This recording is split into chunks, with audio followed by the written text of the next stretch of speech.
Hey, I have no idea what that was. That was OBS being wonky. I have changed nothing in OBS. I have not unplugged or plugged in other audio devices. I have not even used this computer since the last time it was being used for audio broadcast on Saturday night.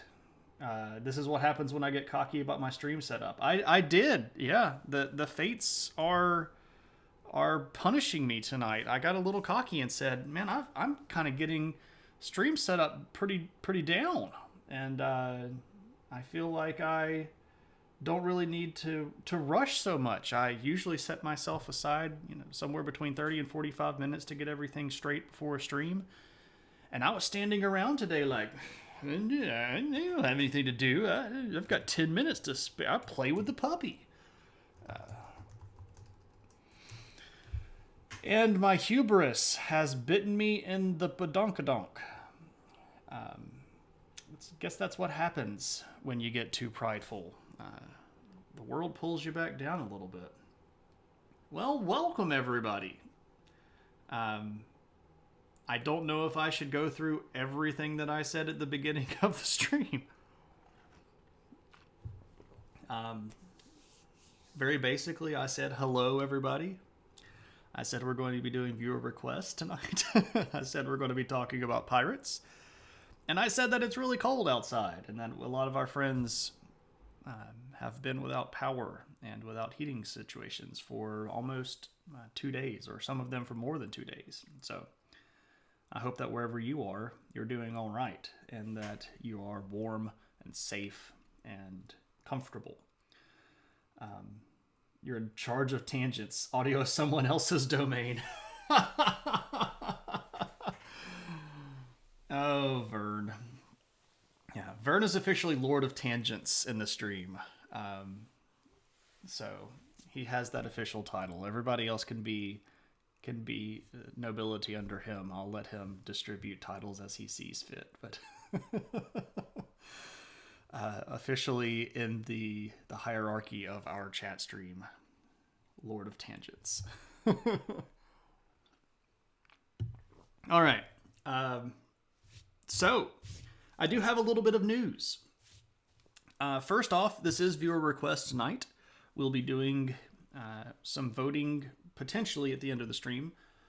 If Kelly Howlett is here, Kelly, if you're here, have you decided what you want to use your viewer request redemption for? We'll wait on that before we decide to vote or not. But it is viewer request night. Every other Tuesday or so, we do viewer requests. A wild Kelly Howlett has appeared.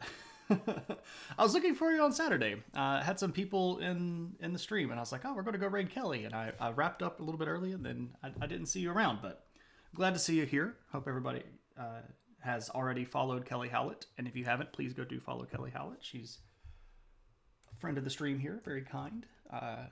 Great artist. Fellow teacher. So, cues Pokemon music. Oh, Pokemon. Yep. So, that's one announcement. We'll see if Kelly has chosen what she wants to redeem before we set another voting goal. Number 2, have we already done a history of espionage? We haven't.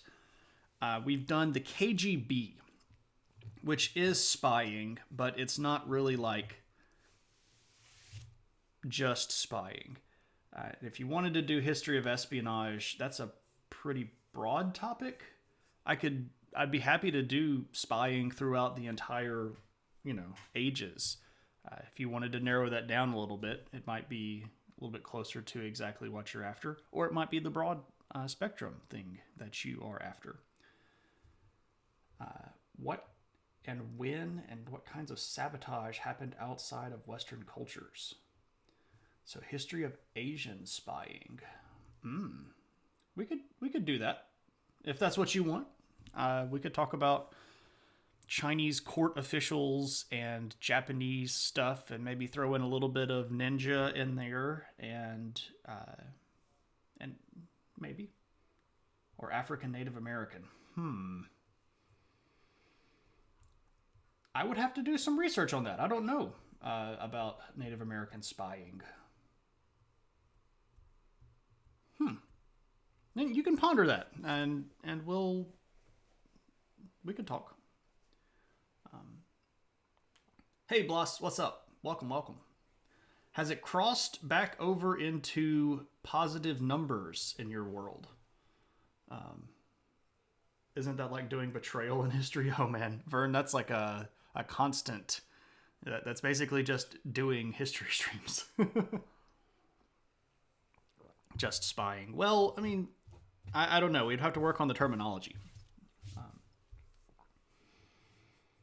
So, positive numbers you wish. Oh man, I was hoping you'd get back on the other side of the zero. Blas is one of our friends that's in some of the really, really cold weather. We have it in... We were in the teens of Fahrenheit. And Blas is like... negative 13°C. So there you go. Yeah, there we go. Oh, Avast. Not such a great antiviral software. Negative 41 last week. Good gravy. That's insane. That's craziness. Well, I hope that the sun comes out for you sooner rather than later, my friend. All right. So that's one thing. Well, hey, what's up, Arthur? For those of you that are not familiar, AR Turkel Autumn here is great streamer, cool guy. Should go give him a follow. Does a lot of really cool art, does some digital stuff, and has just a really cool chat. Lots of stuff that you would be familiar with and comfortable with. A lot of the overlapping stuff here would be familiar over there. So go give him a follow if you are not already. And welcome. Hope you're having a good one. Negative 20 for the last 2 weeks. Good gracious. That's why we don't do metric. Oh, you're going to be plus 5°C next Monday. So that's a 46°C difference in weather in a week, and half of our weather is crazy. God, alas. That is indeed completely out of my ability to fathom. I have been in negative cold before. I can handle cold so much better than I can handle the hot weather. Yeah. And Autumn's like, it's 65 here. The polar vortex is coming for you. Yeah, it hit us. Last night was the coldest that it's been in about 3 years here. Okay, so for those of you that might be super duper attentive, you might have noticed that this thing has changed a little bit. Yeah, look at that here, around there. Yeah, that thing. It now says that we are approaching a follower goal for History of Middle-earth Part 4 because we have crossed over to 400 followers. So, round of applause for the coolest audience ever. I am completely biased, and you'll never be able to convince me otherwise. But that means we will have a History of Middle-earth stream coming up very, very soon. I have already typed out the outline. I've got to do a little bit more prep work. I don't know 100% for sure when it's going to be. There is a possibility that it might be on Saturday, but I have a paper due on Sunday at midnight for my sociology stuff. And I don't know how that's going to go. So I don't want to stack up 3 streams in a week and then do poorly on my paper, because if I'm going to do poorly on my paper, I would rather it be just because I didn't feel like doing it. Not because I've worked myself into oblivion. So it might be Saturday. We might do a rare Sunday stream. I don't know. It's going to come down to how I feel after getting this thing off of my back. But if not, we might go the following weekend, which would be the first weekend. I'm Spartacus! I'm Spartacus. I'm Spartacus! I'm Spartacus! I'm Spartacus. I'm Spartacus! I'm Spartacus! I'm Spartacus. And thank you very much, Fidelia, for that subscription. I do want to take a moment and make sure that everybody knows that is real money that you are giving to me. And I do get real money. I appreciate that in ways that I cannot express with words without getting really flustered and uncomfortable. But I absolutely appreciate that. That is turning into funding for me to do things for the stream. That is turning into things for me to make the stream better and offer more varied types of content. So thank you very, very much. Not just for Fidelia, but for all of you that follow, subscribe, or just hang out. Even hanging out in the room is a way to make the stream better, because I get to talk to more people, we get to have more fun, but in a sort of, I guess, practical way. It also pushes the stream up in the scroll bar, so it gets more eyeballs on it that way. And I appreciate everything that you all do. Thank you so very much for that. So yeah, we'll be doing a History of Middle-earth stream, and it's a good one. It's a good one. We're going to get elves and orcs, and there's going to be a giant war, and the Earth is going to get remade again. It's going to be a good one. Some of my favorite early characters in Tolkien are going to show up. It's going to be... I am looking at chairs. That is one of the things that's on the list. I'm currently sitting in a kitchen chair, and it's made out of wood, but I've got a pillow on it so that my hiney's not on the wooden chair for the whole time I'm streaming. So I need a pirate hat. I love the hats. I don't need a pirate hat. I don't know what a pirate hat would do, or what function a pirate hat would have. Third emote is a tricorner. I don't know what for, though. Anyway, so announcement number 3. And this one is not so big compared to the other two. But I have started... Okay, so now I'm going to get, like, the bashful. Let's go improve that stream. Time for artsy-fartsy overlay action. I was about to start talking about stuff just like that. I have decided that there are going to be some kind of visual stuff. Like, I mean, I have this, which I made, and it's kind of, it works, it's functional, but it doesn't give it that thing. You know, you kind of look at this and it's like, oh, hey, that guy's clearly streaming out of his, I should say again, oh, thanks, man. That's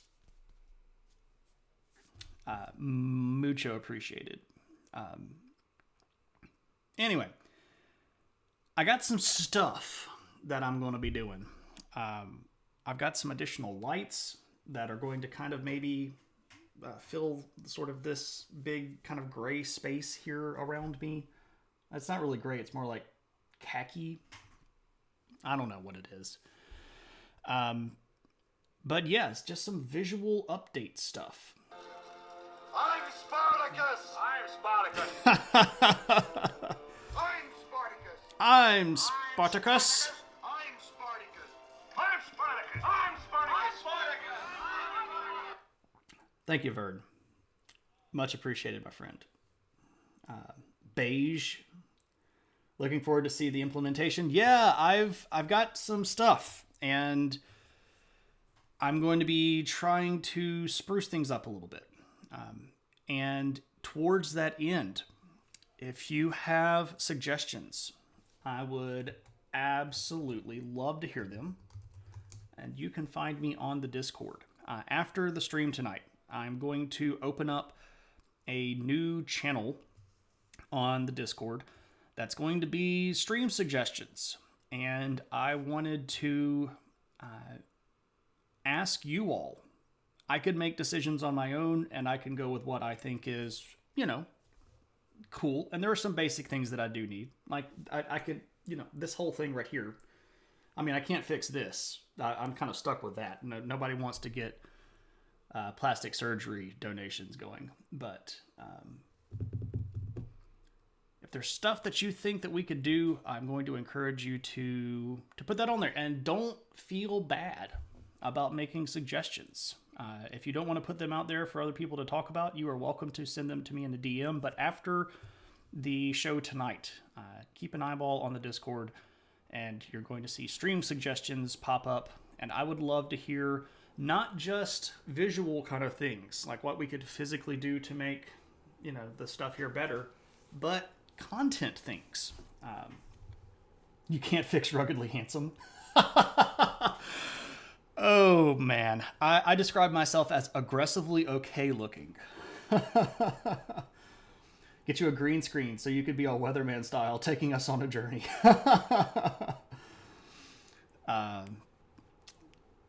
Green screen technology would probably blow my computer up. That's another thing that I am currently working on. I have the beginnings of a new streaming computer, but I'm currently a bit stymied by the fact that graphics cards are so expensive right now. There is a sort of worldwide microprocessor shortage, and there's also the side effect of Bitcoin going up to ridiculously expensive values, that graphics processors are both crazy out of stock, and if you can find one, they are massively inflated in cost. So I don't really want to spend about 150 to 200% of the actual value of a graphics card, but I am working on building a new computer, which is going to offer additional opportunities. For example, one of the things that I'm going to start trying to roll out, and by the way, I know that I said that this third announcement was kind of not as exciting, but it's mostly because it's going to be just me droning a bit, and I hope everybody can appreciate that. I'll shut up here in just a second and we'll talk pirates, and that's what everybody's here for. But one of the things that I've really started thinking about after being on Joby and Moose's podcast, which is Art Condition, and you should totally go check that out. I think that I could probably capture the stream here if I were in a position where the computer that I'm using would be a little bit more powerful. I could pull the stream down as a video while I'm running it and get some really good audio cleaning up stuff going on, and then maybe release our episodes here as podcasts, which I think would bring more attention to both what I'm after, which is kind of bringing history to people in a way that, isn't all fuddy-duddy, but also might be something for our viewers that can't always come by, So, have I got into the popularized pirate accent and its origins yet? Techman, no, we haven't. But that's all sort of thing that's kind of going on in the background. So I appreciate your input on that. Thank you all for hanging around, even if, even if it's just me kind of nattering on about stuff and stream stuff. So there's all of that. All right, let's talk pirates. So viewer requests, pirates. This is a broad topic. And when people suggest really broad topics, I always have to ask myself questions. I have to ask myself, now, should I try to interpret this based on what I think they want? Or do I just go with the history of pirates? Because there have been pirates for a long honking time. And part of me was like, I bet what they wanted was just like the golden age of piracy with people, like Captain Kidd and Blackbeard and Calico Jack Rackham and Queen Anne's Revenge and all this stuff. Or were they really asking me what's up with pirates? And those are pretty big differences when it comes to how I prep a stream. So what I've decided to do is just take it on face value. People said, what's up with the history of pirates? So I've decided that we're going to talk about pirates from the earliest stuff that we can really find, and we're going to go all the way through about the 1800s. So now we're clearly not going to be able to cover every single human being that was ever piratical. Dread Pirate Roberts, arg. You asked for pirates and you want to know all of it. Okay, cool. Well, that's good then. So here's the thing. Much like when we have recently covered some stuff, most recently that's similar to this, Native American mythology, right? When we talked about Native American mythology as a viewer request, we discussed that there are so many variants to this, and there are regional differences, and there are hundreds of different culture groups and individuals that have their own stories and their own ideas and their own folklore. And I gave you sort of a little bit of a peppering of this stuff. That's kind of the way that I'm going to do this tonight. So, if anything that we strike on tonight seems to you to be particularly interesting, you might want to tuck that away as a future request. We don't have to, always pick something completely new. If we get through this and you go, oh man, those Ottoman pirates sound friggin' awesome. Next time we do a viewer request, if somebody wants to do deep dive on just Ottoman pirates, we could fill up a whole stream on that stuff. So we're going to do a bit of an overview, and we're going to maybe not cover some things as in-depth as you would like, but that's okay. If you find something that kind of tickles your fancy, gets a little brain gear moving, you can just go, hey, I'll slide that in next time. Okay. Hey, what's up, Honk? How's it going? Okie dokie. So, pirates. Where are we going to start? Well, we're going to start with the earliest pirates that show up in history. And we don't know a lot about them. We just know that they're called the Sea Peoples. And you go like, huh? Sea Peoples. Yeah. Right. Okay. Where did they come from? Well, if you hung around while we were doing the Bronze Age, this stuff should be kind of familiar. The Sea Peoples were a group of unknown origin and unknown makeup, but they were one of the most important factors in the collapse of the ancient Bronze Age. So somewhere around 1300 BC, we start seeing ancient accounts of these people that all get sort of lumped together under this moniker, the Sea Peoples. And it turns out that they are people that float around in boats, and they sail up to coastal cities, and they all pile out, and they raid stuff, and they steal stuff, and then they get back on their boats and they float away.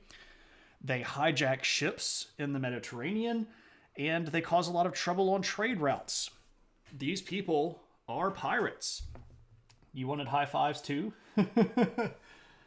Oh no, what are we sharing on PBS? Oh, yeah, no, not that. Not that. Not those Sea People. So who are these people? What do we know about them? What pieces of evidence do we have? Well, we've got some ancient sources, especially some letters that were being exchanged between the big emperors of this period of time. There were sort of four really big empires. The empire of the Hittites, Mitanni, the empire of Assyria and Egypt. And they had this whole little corner of the Mediterranean over here pretty much on lock. These people were in a really extensive multinational trading scenario. The height of the Bronze Age was the height of culture that the world had seen, period. And in comes these pirates who are causing lots of trouble, and they're, breaking up sea routes, they're causing trouble in trade cities. And we have some guesses at some of these people. For example, some people in Egypt refer to a group of people called the Luca as a potential sort of partner of this larger group of sea peoples. But that's really about all that we have. They were probably from somewhere in Turkey, which is this region. Okay, that's the right click, you dum-dum.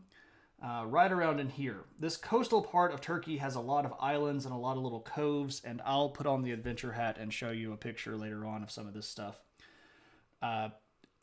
But the Luca seem to have been troublesome over here. We have a couple of references to them fighting against the Hittite people, who, of course, were set up over here in Hattusis as their capital.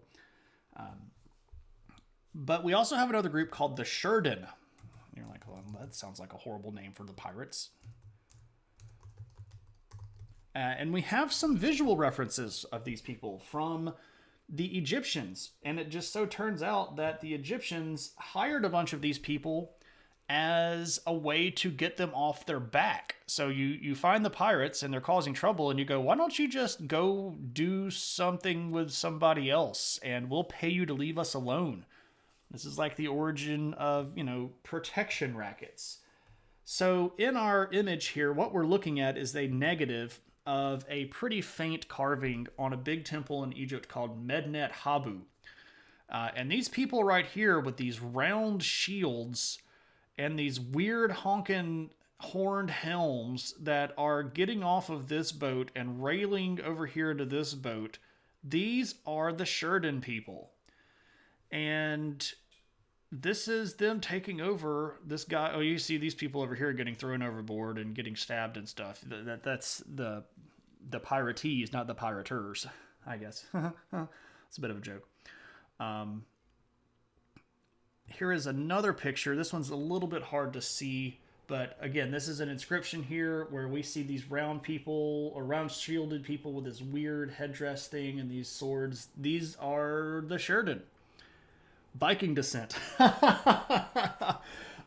These guys lived about 3,500 years or so before the Vikings started doing their raid stuff. Maybe 3,300 years before the Vikings started raiding. So yeah, it was a little while before we got to Vikings. The hats look similar though. And the sort of stereotypical Viking hat is not even really a Viking hat. That's kind of something that the Germans did in operas to kind of make stuff look fancier.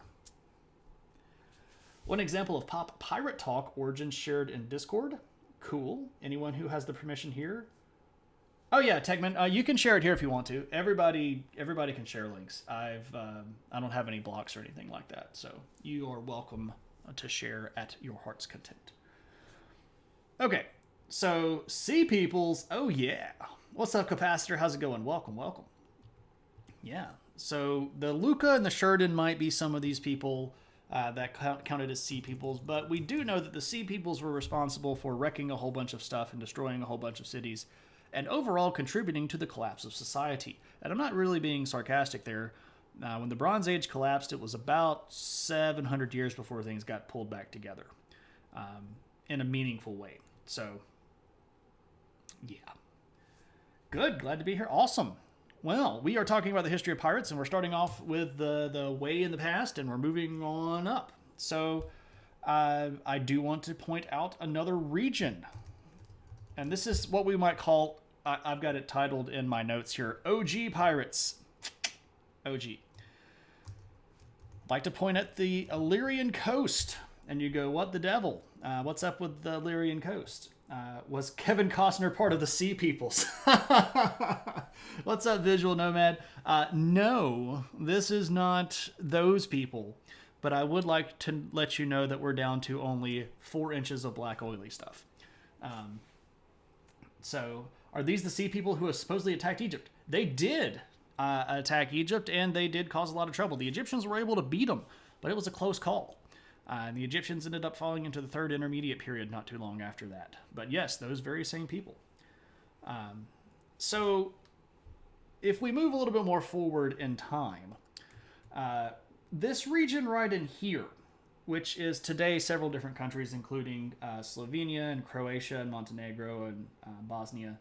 This region is the Roman province of Illyria, but the coastline here was a home to pirates for a long, long time. And in this region of the Illyrian coast, perhaps the most famous one of the ancient world is a guy named Demetrius of Pharos. Demetrius lived somewhere around the 220s BC and had a base on the island of Pharos, which is one of the small islands. If we zoom in here, you would note that there are lots and lots of little islands here on the coastline, which is great for pirates because there's lots of places to hide. You kind of zip in and zip out and evaporate and ninja vanish and nobody can find you, right?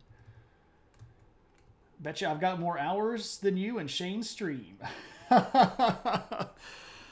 It's not a competition. Everybody gets to hang out. I appreciate the channel points that people accumulate, and I hope that you feel like you're welcome regardless of how long you've been here. It's just a good time. I think it is anyway.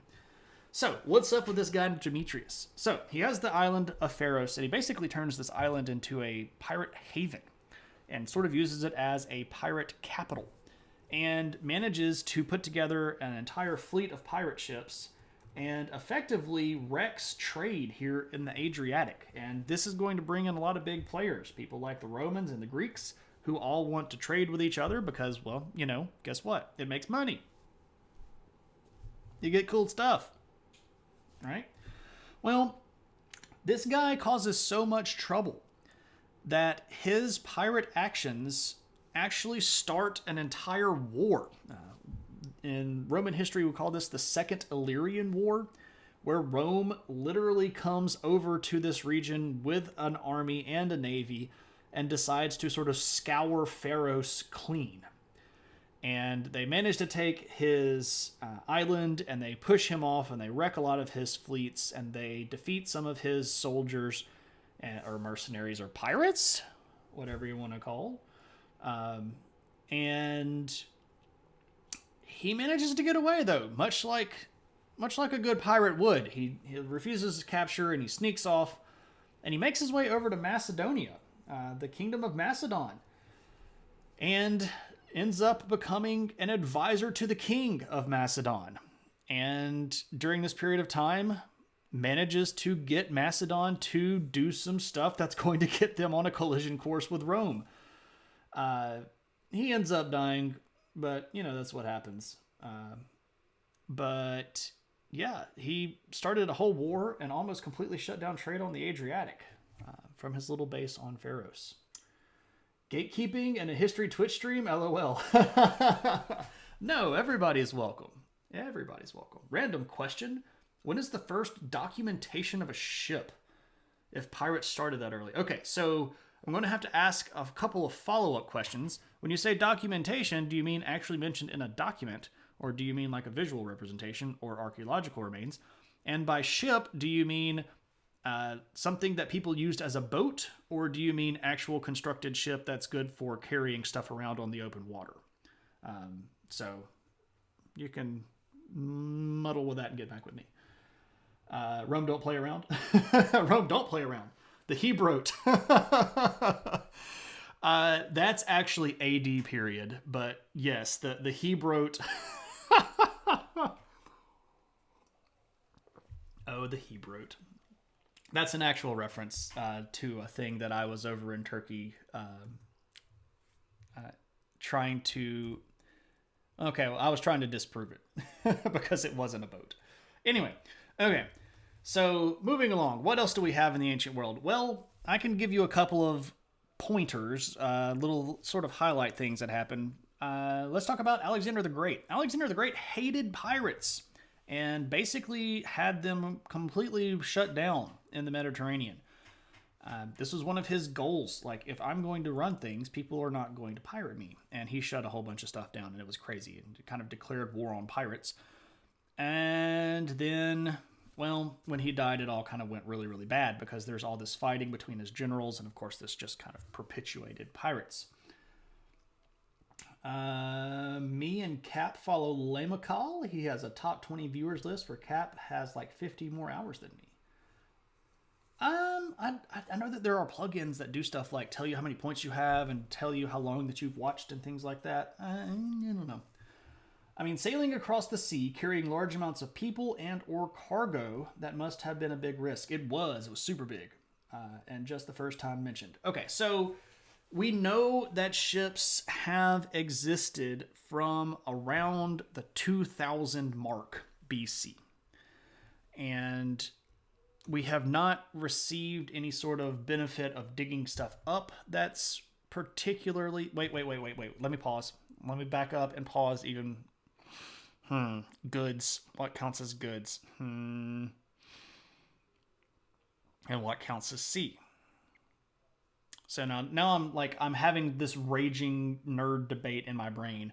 The Egyptians used boats and ships to move blocks of stuff around to build the Great Pyramids. And that was back in the, like the third dynasty of Egypt, which was, honking crazy long time ago. 4,700 or so years ago. River pirates, indeed. So they're moving blocks of stone around. There's a port city. So Cairo sits right about here.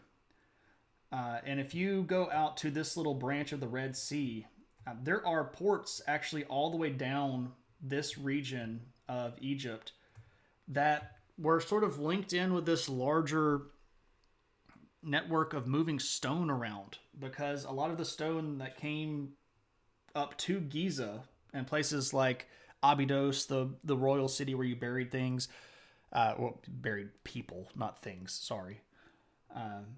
And the big temples in Memphis and Thebes, that stone had to come from somewhere. And a lot of that came from down in this region and up the Nile River. So they had ships that were moving trade goods back in the 3000s. But if you're talking about sailing around over here on the Mediterranean, there's some of that going on in the 2600 BC range. I shouldn't say 25. Well, I don't know. Now I'm arguing with myself. We know that the people over here on Crete, the Minoan civilization, they were trading with people over here in Egypt and the Levant back around the 2400 BC period. But if you mean like big ship that's going to sail out across the open water, that's a little bit different than just kind of hanging around the coastlines. Big trading vessels are probably going to be either early Phoenician stuff that's in the 2000s or 1800s or so BC range. These are going to be the ones that have the really, really big holds that are designed specifically to carry multiple amounts of trade goods. And I know that I just gave about 7 answers to one question. That's a really deep question that's kind of hard to pin down. But, if we know that there are pirates at 1300, the logic goes that there was enough trade prior to 1300 for that to happen. So it's been a minute. I appreciate it was... Oh, yeah. And I'm not criticizing the question. I'm criticizing my ability to give you a direct answer. This is the problem that I have because I ramble and I argue with myself, and I'm like, well, that doesn't really count. Oh, okay, yeah, that does. Yeah, okay, that'll work. Yeah, I'll go with that, and I'll compromise with myself on that. I'm a giant honking nerd, and I enjoy it probably too much. Didn't take it in negatively. Awesome. We could do history of boats. That would be a thing we could do. We probably want to narrow that down a little bit, but anyway, Demetrius Ferris, he's gone. He's dead. Illyrian coast, big place of piracy, all the way up through even past the Renaissance in the 1800s. Lots of pirates over there. What about some Jewish piracy? And you go, I didn't know that the Jewish people had piracy. Well, they did. Over here, on the coastline during the reign of a dynasty called the Hasmonean Dynasty, which, if you come back on Thursday, we'll talk about a lot more. There's a city right about here called Jaffa, Jaffa for modern people. And Joppa was a port whereby Jewish ships set out to raid trade routes that went up and down this Levantine coastline. And according to ancient sources, including Greek historians like Strabo, the Jewish pirates along this coastline were so bad that they effectively shut down trade, and you had to pay them tax money to move even through their water. They still do. Oh, yeah. So, yeah.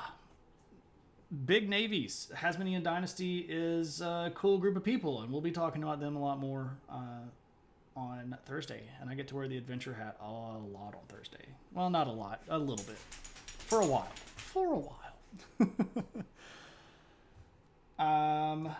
Ooh, and I have an image. Not that image. That's the Sheridan again.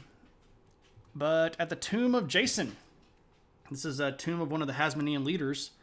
We have this great inscription, and you're like, that's kind of lame. That's a horrible depiction of boats. I don't really understand what that is. Well, what you see here is you've got two pirate ships that are raiding this guy, and they've broken his oars, and they've lit his sail on fire, and that guy's in bad shape because all of these circles with dots in them are about to come get you. You don't want to be attacked by the circles. Anybody want to get attacked by no circles? That's crazy stuff. But anyway, these are pirates. This would have corresponded with the Hasmonean Dynasty elementary art teacher. That is a fantastic drawing. Are they reed boats? No, these would have been made out of wood. These would have probably been what we call either biremes or triremes, depending on how many layers of oars they had. But they would have had an upper deck with lots of benches where people sat to row. They would have had a lower hold that was specifically designed for holding stuff. They would have probably had a nice big battering ram on the front, which is this guy right... Oop, you can't see my mouse. This guy right here. Yeah, this would have probably been one single trunk of a tree that would have been probably about yay round. You know, maybe 2.5, 2 feet across in diameter. I'm sorry, in not diameter, in diameter. Gosh, words. I'm like, what's the 2 of a radius thing? Diameter. Anyway, that would have been coated with this giant iron or steel battering tip, which was spiky and designed to poke holes in the opponent's ship. So what you would do is you would get your guys rowing really, really fast, and you'd run into their ship, and you would basically anchor your ship to their ship, and then you would run off your deck and load on their deck and, you know, do the feisty stuff, and then get their stuff and load back up on your ship and row in the opposite direction and go about your business. Yeah, I said diameter. My brain is going kapluk today, so... I could tell that the puppy has gone outside because I just heard the woofing begin. She has been very woofy. It's hard to row, sir. There's a battering ram in my kidney. Put your back into it. All right. What's next? Well, there's a fun little story about Julius Caesar. And I've shared this story before, but I've got visual aids with me today. So, Julius Caesar was at one point kidnapped by a group of pirates in a region called Cilicia, which is the region here of southern Turkey. And these pirates had used the region of Cilicia for quite some time as a haven. And when Julius Caesar became their captive, the story goes that he basically tried to run the show. Like, they offered, we're going to ransom you off for 20 talents of precious metal, which was a lot of money. A talent was a certain amount of weight of gold or silver. And he laughed in their face and said, you can get at least 50 for me. I'm kind of a big deal.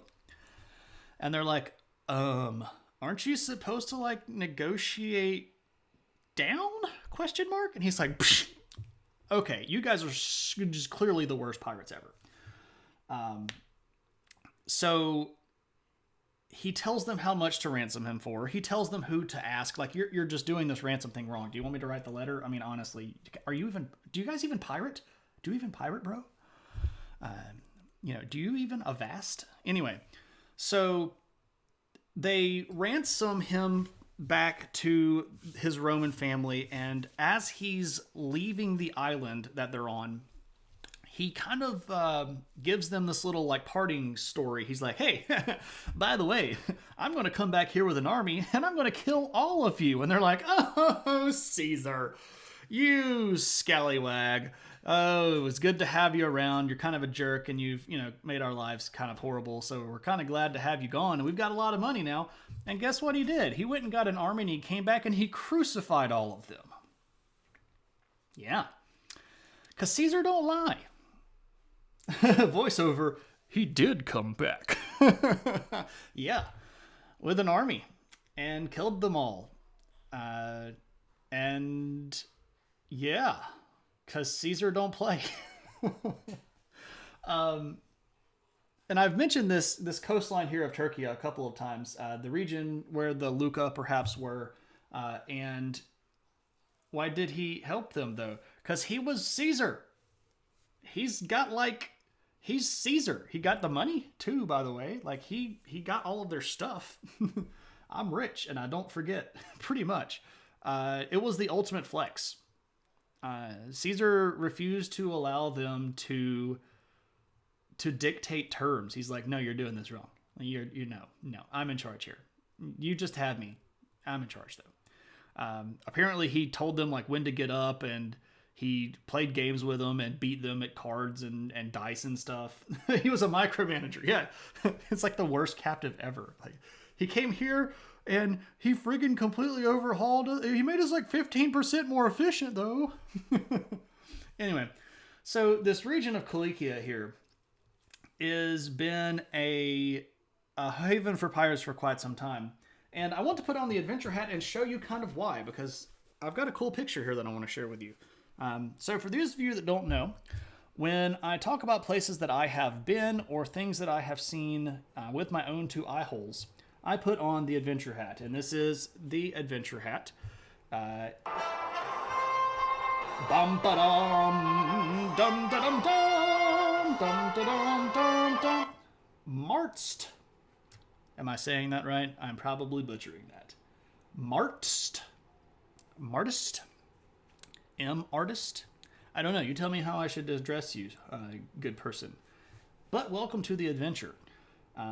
Oh yes, the adventure hat. So the adventure hat goes with me when I go out into the field and do history work, because I don't tan and I need something to cover my face and ears. It has been with me in 10 different countries on 3 different continents, and I love it with a love that I should not direct towards an inanimate object. You see, he increased their efficiency so that when he conquered them, they'd have that much more money. However I want. Oh, well, that's not... that's a lot of... I don't know. Mart? Is Mart okay? Or Martst? I would really like a direction. Unless it's just a thing. And that's... Martist. Martist. Okay.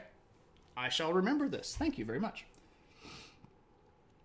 Okay, so I'm going to show you a photo. And this is a place that I've been to. It's in that southern region of Turkey. And a couple of things that I want to point out while we're looking at this cool little photo here. You have the same love for your wallets and boxers, Shane. My wife just doesn't understand. So this is a location in the southern part of Turkey along the Mediterranean coastline. And it is called Antiochus ad Cragum, or Antioch of the Crag. And you're like, okay, that seems kind of weird. But what we have here is this secret beach. And if you are sailing up or down the coastline here, you can't see any of this, which makes this a perfect place to hide pirate ships. And as a note, we are a lot further away than it seems, and this is a lot larger than it seems. If I zoom in here, this is a person. There are people down here on this beach. So this is a big honking inlet. But if we look up here on the aforementioned crag, you will note there's a big flippin' fortress right here. Yeah, that's kind of cool. And you go, how in the devil did somebody build a fortress on that? And the answer is with a lot of dedication. You want to be drinking beer there. The Turks have a couple of local breweries. The one that is the largest is called Efes Brewing. My wife has sampled some of their beverages and reports that they're quite good. It's a little bit difficult to purchase alcohol in Turkey sometimes. There's technically a law against advertising for alcohol. But if you know what colors to look for on the sign of a building, they don't advertise the actual presence of beer, but they use the colors that are on the beer's label. So if you go to a store in Turkey in a very religiously conservative area, and you see a pale blue with a white and a gold streak on it, you can buy Efes beer products there. Isn't that dangerous to dock so close to those jagged rocks? Well, it's actually pretty deep. So you could pull up, in this sort of deep spot right here, and then you'd paddle out in smaller boats to get to the shore here. So you pull the big boat into this really nice deep spot right here, and then you paddle with smaller boats, or you use nice big ladders and such to climb up to the fortress on the top of the hill. So this is the kind of stuff that pirates had in Kilikia. And this is the kind of stuff that made the southern coast of Turkey so prominent when it came to piracy. I've missed some chat. Where there's a whip, there's a way. Indeed. Hey, Neo Realms. Welcome. Hope you're having a good one. I'm guessing that they use more than one anchor. Yes, that's also quite possible. The descendants of those builders made Gundam models now. First century ships weren't exactly aircraft carriers. No, certainly not. They were pretty big, though. You could fit a couple hundred people on some of the really big ones. If you had a quinquereme, a big 5-decker, you can get a couple hundred people on that thing. I doubt that they were docking a quinquereme there. I don't know of any pirate that would have absconded with one of those from Rome.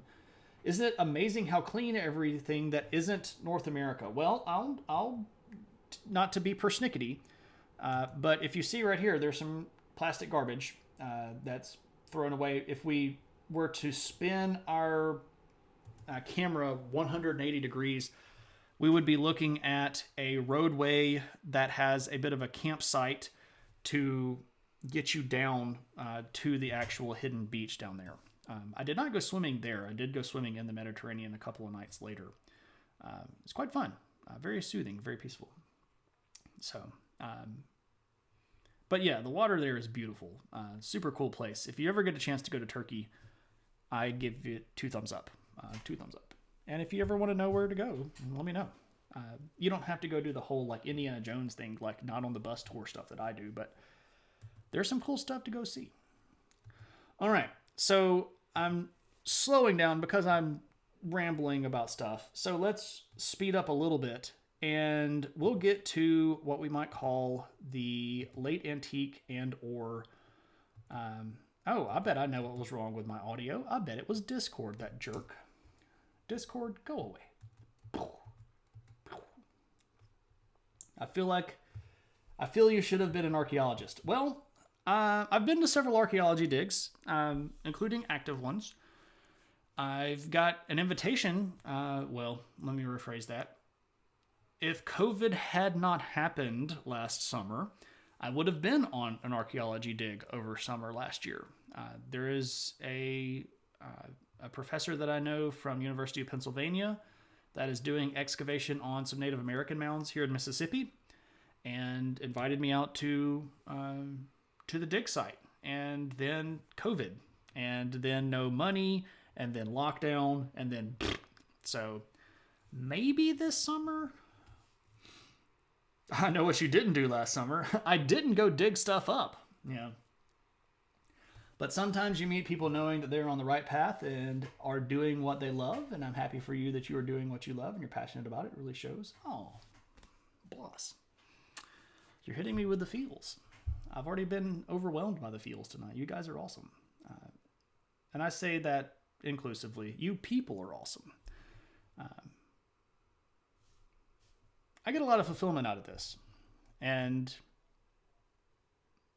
I'm not going to get all emotional, but you guys and girls and you people that are in my audience, you have no idea how much you helped me through last year. For real. All right, let's talk about some Turkish people. Like Orkçres, and you're like, oh, what's that guy's name? Orkç, and this C here has a little squiggly on the bottom of it. But I mean, I guess I don't know the subaltern to get it out, but this guy, he is a Turkish person in the original Turkish world. Turkish world's right over here, especially this little corner down here. He's specifically an Ottoman. Under the rule of Osman Gazi, where Ottomans really got started in the late 1200s, early 1300s. Orkç is going to live from 1474 to 1518. And originally, he had been given a task to fight off a group of Christians called the Knights Hospitaller, who were an order of sort of armed monastic individuals that were answering to the Pope, that were protecting Christian lands both in the region right here of Greece and the Aegean world, but also over here in sort of the coastal regions of southern Italy and Sicily. Gosh, losing my words. Where are the cannonball diving that happens at the Turkish cliff? I did not jump off of the cliff. I walked off of the beach and did the swimming stuff at night so that I didn't get super sunburned. Anyway, so he starts off with this discretionary, or I guess command, to disrupt the Knights Hospitaller. And he's going to take that a little bit loosely. This is the thing about pirates. You give them a job and they kind of interpret that on their own. You know, like, I'm supposed to cause trouble for these people. Where could I do the most trouble? And he actually starts invading Greece. And does this multiple times. And causes a lot of trouble over here. This is right after the fall of Constantinople, and the powers of Europe were trying to retake Greece for the Christian hands. And in the midst of all of this, you have Orkçres, who's basically blasting around and blowing everybody up. That would be troublesome, yes, indeed. And he's going to get so well sort of recognized that people start kind of hiring him on. And he ends up signing up for raids for the Egyptians. The group of Egyptian Muslims that were ruling at that time were called the Mamluks. And they decided that they wanted to hire this guy because he was causing so much trouble for these Christian people. And hey, he could make some trouble for some of their enemies too. The Ottomans at the time were trying to basically expand through everywhere. And a lot of other Muslim groups were not so happy with the expanse of the Ottoman Empire. So what's going to end up happening is that Orkç is going to end up getting over here into this sort of northern Africa region in what is modern-day Algeria and Tunisia. He is going to use his ships and men to completely take over the entire city of Algiers. This is the name of the city, which is modern-day huge city here in Algeria. But he declares himself effectively the ruler of this entire city, which was a big one that had populations, hundreds of thousands of people. They didn't like the expanse. They had some trouble with the later seasons of the expanse because it really got up in their face with a lot of their preachiness. So how about that? Hey, Soul Lighter, welcome. So, yeah, over here, takes over Algiers, becomes Bey. And you're like, oh, that guy's Bey. It's not spelled the same way. It's spelled like this. And he's going to be the first guy that the Christians call Barbarossa. And you go, was it that guy from the movie with Johnny Depp? And I can't remember his name, but he is also in that other movie as Winston Churchill. Yeah, it was that guy. Barbarossa. Not Barbarossa. It's Barbossa. Barbossa. That's what I was after. Apologies. My words are just bleh to me tonight. Yeah, so this is the original Barbossa. And he is scary. Now, the thing about it is that he was still sort of tied back to these Ottoman people, and he does end up turning over his conquered territory to the Ottomans. But by doing so, they basically give him free rein to do pretty much whatever he wants. And he puts together sort of a super team, almost an Avengers-esque group of Ottoman pirates that goes on to effectively wreck the Mediterranean for another 30 or so years. And once I've got a photo of this guy. Well, I have a picture of one of his cool statues that's in modern-day Algeria. Here we go. Boom. And I know that the contrast is a bit messed up, so let's kind of zoom in. Here we go. Great guy. You'll notice the turban, which is sort of the stereotypical headgear for your Ottoman guys. He's got his cannon here because, of course, the Ottomans were one of the first cultures in Europe to use gunpowder. This was going to give them an incredible advantage at sea because they also figure out we could put gunpowder on ships and blow stuff up. Joey, here's the picture. Are we talking about Barbary pirates? This is sort of some of the first Barbary pirates. They're not exactly the same people that will one day be the Barbary pirates that caused so much trouble for the United States in the 1800s, Soul Lighter, but this is a region that has been sort of piratic for quite some time. Didn't she go up against Duran Duran? I don't know, but maybe she was hungry like the wolf, yeah? The cold has frozen my brain. It is. See what you did there. Yep. Have they really been wearing turbans for that long? They have been. His cannon and cabbages. My cabbages! Indeed. That must be one of the oldest forms of clothing that is still worn, besides pants and shirts. I mean, it's pretty old. Yeah, it's been back there. But yeah, there's stuff that's pretty old. Shoes and flip-flops and stuff like that. That's been around since even before we had what we might consider sedentary life. We've got evidence of footwear that's probably 6,000-7,000 years old. So toga, yeah, the good old-fashioned toga. A person that you need to talk about that is Cave Geek Art, who I think started streaming right about the same time that I did. But if you do not know who Cave Geek Art is, you should go follow Cave Geek. Nike started Yeah, the original shoe people were pretty excited to get their hands on the new Air Reed bundles. Fashions change. Indeed. So, Orich Race, or the original Barbossa here, does eventually die, but his brother is going to take over as the leader of his pirate supergroup, and his name is Hayreddin. Hayreddin Barbossa. He lives from 1478 to 1546.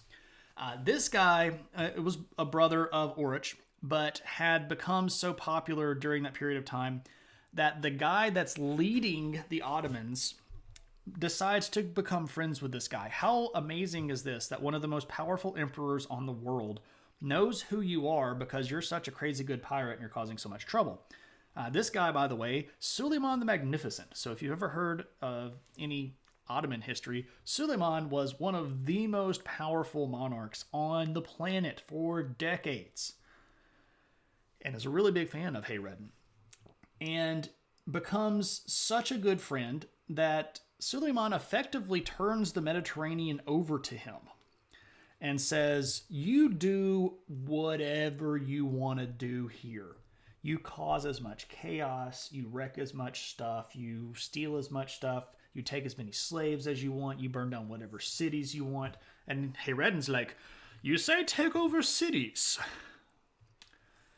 And where do you go? Well, there had been some pirating going on around the Mediterranean for quite some time, but Hayreddin really likes the idea of France. So he invades France. And you're like, wait, what? Yeah, there's a big invasion of southern France by Hayreddin and his associates. And it causes a lot of trouble. And they end up taking over some cities and some land. And the nobles in charge of France basically have to meet with this guy and sign a treaty with him just to get him to back off. France getting invaded since the early days. Thanks for doing this topic. There's so much more to piracy in different regions than just the stereotypes in popular culture. So, Lighter, I agree. That's why I'm doing the whole kind of like spectrum of piracy. And we'll talk about some of those big people in here in just a second. The next guy that we'll talk about, I feel like a lot of people probably recognize. But yeah, piracy has been going on for thousands of years. And it's not just all like Johnny Depp and, Orlando Bloom and, Bill Nye and all that stuff. So, it's not One-Eyed Willie, whose fortune was hidden away in a small New England cave and later discovered by a bunch of children who used it to buy back their land from soulless land developers. So, Bill Nye the Pirate Guy. The gall of that guy. Oh, you guys slay me. Okay, so, yeah, Hayreddin. Oh, I've got a photo. Bum, ba, bum. So this is actually a pretty neat painting, and if I zoom in here, what we actually see is old Hayreddin hanging out right here, got the cool hat. He is hanging out here with Suleiman. This is a rather young Suleiman, who is sitting in the big chair with the big hat, which makes him the big dog, right? You know how big the guy is because he's sitting in the big chair with the bigger hat. But, so Hayreddin hanging out with Suleiman, really flippin' cool stuff. So, and by the way, if you did see the stream that I did, the podcast stuff with Joby and Moose, you'll know that I mentioned Ottoman art. And this is this kind of stuff that I'm talking about. This is really beautiful stuff. And this is not the best picture of it, but it's the one that I could find. If you did see, I'm slurring stuff. I'm not on my game tonight. I don't know. I mean, I'm having a good time, but I'm not enunciating properly. My elucidation is lacking. My over-loquaciousness is outrunning the pace of my brain processes. Just like the play on words. Oh, yeah. And he has a cherry on top. Indeed. He's got the Rona. I don't have the Rona. At least I hope I don't have the Rona. I don't have any of the symptoms of the Rona. Even if they don't go anywhere. Fair enough. Okay.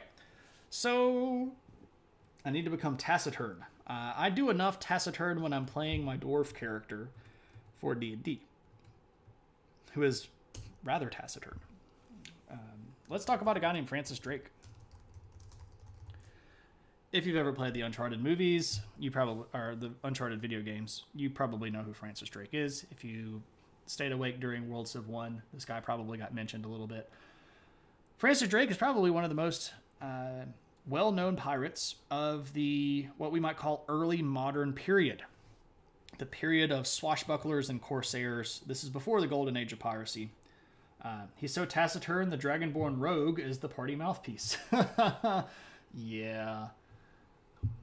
My orc slaying / goblin slaying dwarf guy would rather just kind of sit in the back and read a book. keeps getting dragged into things by our paladin, who's like, I have to go smite everything. Evil and bad stuff, gotta go smite it. I'm just joking. I'm having a great time with our D&D campaign right now. He does pout a lot. Anyway, so who is Francis Drake? Well, he is originally one of these pirate kind of guys. Now, he's got a little bit of a background, so he's got some connections that get him sort of in the game. But he's what you might call a scoundrel. This guy's very Han Solo-ish.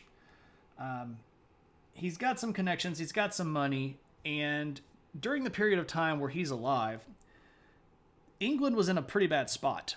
England was falling behind in the international empire game. And during the reign of several previous monarchs, England had lost a lot of mojo when it came to actually getting stuff established in the New World. And Queen Elizabeth, Elizabeth I of England, decided that one of the things that she could do to maybe stall her opponents was to hire some of these pirates and basically give them pirating licenses. And they stopped being called pirates, and then they're called privateers, which sounds much more formal. You know, if you're filling out your resume, you don't put 14 years pirate, you put 14 years privateer for Royal British Navy. That sounds a lot better, but everybody knows what you're doing is pirating. You're just doing it with the say-so of some monarch somewhere. So what happens here is that Elizabeth basically turns Francis Drake and his crew out into the Atlantic and says, go cause trouble for the Spanish, because I don't like the Spanish and they're kicking our butts right now in the global empire game. Yeah. So Drake does that. He's got a very fast ship. It's called the Golden Hind, which is another word for deer. So it's a very fast little ship, and he causes a lot of trouble. One of his favorite things to do is to sort of pull into a Spanish port, flying false colors, and then broadside his ship and blow up their docks. You know, if you can't unload your goods, this slows down the process. He also, at one point, manages to blow up a couple of forts, and he, at one point, also manages to steal a whole ship full of Spanish gold. Pirating under consent of king. Oh, goodness gracious. I know what you did there, Vern. I know what you did. We'd hunt for American gold, we'd fire no guns, we shed no tears, a broken man on Halifax Pier, last of pirates, privateers. Indeed. Lots of good sea shanties going around today's world. Go check out Great Big Sea, Flogging Molly. Dropkick Murphys isn't really sea shanty-esque, but there are bands that play that kind of stuff. Francis Drake, is going to take all this Spanish gold and sets out on a runaway from the Spanish, who turned loose an entire fleet on this guy to try to chase him down. And it just so happens that when Francis Drake decides to start running, he decides to start running south. So he leaves the Caribbean and he starts running down South America. And they keep chasing him. So he runs all the way down here past the bottom part of South America and then runs back up this side to get to the Spanish colonies over here where he's causing trouble. And they continue to chase him. So then he's like, how do we get out of there? So he decides to just cross the Pacific Ocean, and he pops up over here in the Philippines where there are more Spanish places that you can cause trouble for. And then he just decides, well, you know what, as well just go all the way back around and we'll circumnavigate the globe. His crew literally sailed all the way around the world, fighting the Spanish, causing them trouble, and denying them the ability to get back their giant, massive amount of gold that he had stolen from them. So when he gets back to England, there's this really great little story where he pulls into the harbor and everybody sort of knows that this guy's coming back in, that his story has preceded him. Everybody knows how much of a famous dude that he is. Everybody knows how much trouble that he's caused. And Queen Elizabeth marches down to the dock, which is not a place where you would normally see a lady of her caliber, and she knights him right there on the spot. He gets off. She's like, yep, boop, boop, Sir Francis Drake. And then he goes on to be one of the more successful naval officers and is partially responsible for defeating the Spanish Armada. Yes, that Spanish Armada. And he does that by deciding we should just set our ships on fire and sail into them. They'll not be able to move out of the way. Works like gangbusters. Fire ships. Good times. So there's Francis Drake, and there's Francis Drake. And you can tell just by looking at this dude, he's sarcastic. Like, he's got one of those, like, kind of looks. You know that this guy's trouble, right? And he's got his little globe. Yeah, look at my globe. I've sailed around it before. What have you done for England? Oh, Francis. Yeah, anyway. So there's Francis Drake. What about another guy that's also named Francis, but he's French, so we call him Francois.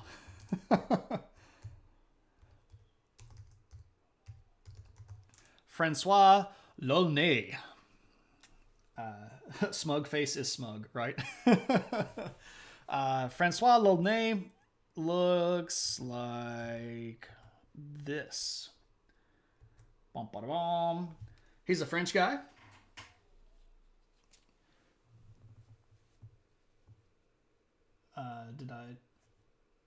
Am I saying it wrong?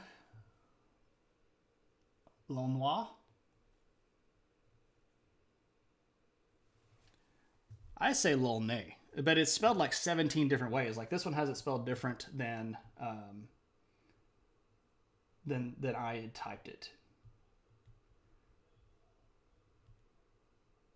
Now I'm wondering what I needed to be corrected on.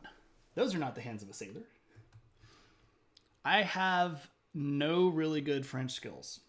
This guy. So who is he? What does he do? Well, he's a French pirate. He makes his way over to the old homeland here. Not the old homeland, the old Caribbean land. He's got a soul patch. He's the new hipper version of pirates. So he's based on the island of Tortuga. Dun, dun, dun, dun. If you've ever seen the Pirates movies, you'll know that Tortuga is a pretty bad place. His nickname is the Flail of the Spanish because he beats them. And that's pretty horrible, right? This guy leads mid-millennials. This guy had a pretty crazy life. First off, he's going to be one of the more successful pirates of this period. He lived from 1630 to 1669. And he makes a name for himself by raiding some forts down here in Venezuela on the northern coast of South America. And there was this particular fort in South America, in Venezuela, that people basically thought was impenetrable, that nobody could get past this. Well, not only did he get past this and blow it up, he ended up raiding the whole place and stealing a whole bunch of stuff. And this got him a lot of attention. So when he gets back to Tortuga and decides to plan his next raid, which he's going to target Honduras over here in Central America, he gets a whole bunch of people to sign up. Hundreds of men, about a dozen or so ships, and they invade Honduras. And they run square into a big Spanish army that was not necessarily there specifically to stop him, but was there to sort of try to tamp down piracy in general. And there's a pretty big battle, and he manages to barely get out of it alive. On the way, he feels like he's being tracked, and he wants to take some sneaky ways out. And there's a lot of sort of passageways of the water that were narrow, and he wanted to know the best way to avoid all of the Spanish traps and patrols. So the story goes that he caught two Spanish captives and brought them up to the deck of his ship and killed one of them. Like, he basically plopped them down, and before even speaking, He killed one of the captives and chopped open his chest and pulls his heart out and starts eating the guy's heart. And then looks at the other captive and says, "Tell me how to avoid the Spanish patrols." And the other guy's like, "Go this way, then go that way, and then go this way, and then wait, and then go that way." Like, not even playing. Like, this guy's bonkers. Let's not mess around with him, because he might eat my heart. So, there's some pirate for you. He ends up getting out of that mess and escapes over into Nicaragua, right about here. And in Nicaragua, his forces were sort of diminished and beaten up a little bit. I won't tell you anything. Turn left, then right for 3 days. Second started to right and straight on till morning. Anyway, so he gets to Nicaragua, and there are Spanish people there as well. And he tries to cause some trouble there, but he had run out of a lot of supplies and needed to kind of go into the jungle to get resupplied, and runs into a whole bunch of Nicaraguan natives. And he and his group get attacked by the natives, and he almost gets captured by the natives, and a lot of the native people there kill a whole bunch of his troops, but he gets out of there and then finally makes his way down to Colombia, where once again, there are some Spanish there that he causes some trouble for, but he ends up, again, sort of needing to get away from the heat and to find some more supplies for his men, and goes deeper into the heartland. And in Colombia, after all of these sort of sequential near misses, does finally end up getting killed by the native people there. So, there you are. Pretty metal guy. Interesting individual. One of the more successful pirates in this region of time.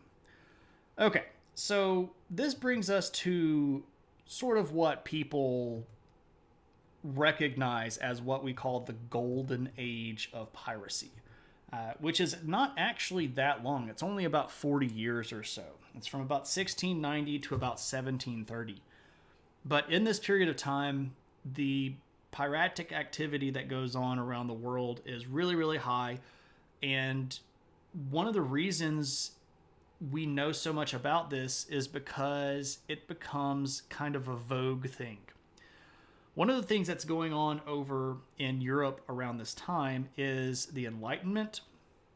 And one of the things as a genre that gets really, really popular are travel stories, because people had the opportunity to travel a lot more. There was a lot more to go find and go and see and go and do. And stories of people that were well-traveled became bestsellers. Also, the price of books went substantially down after the printing press was invented, and more people could afford to read this kind of stuff.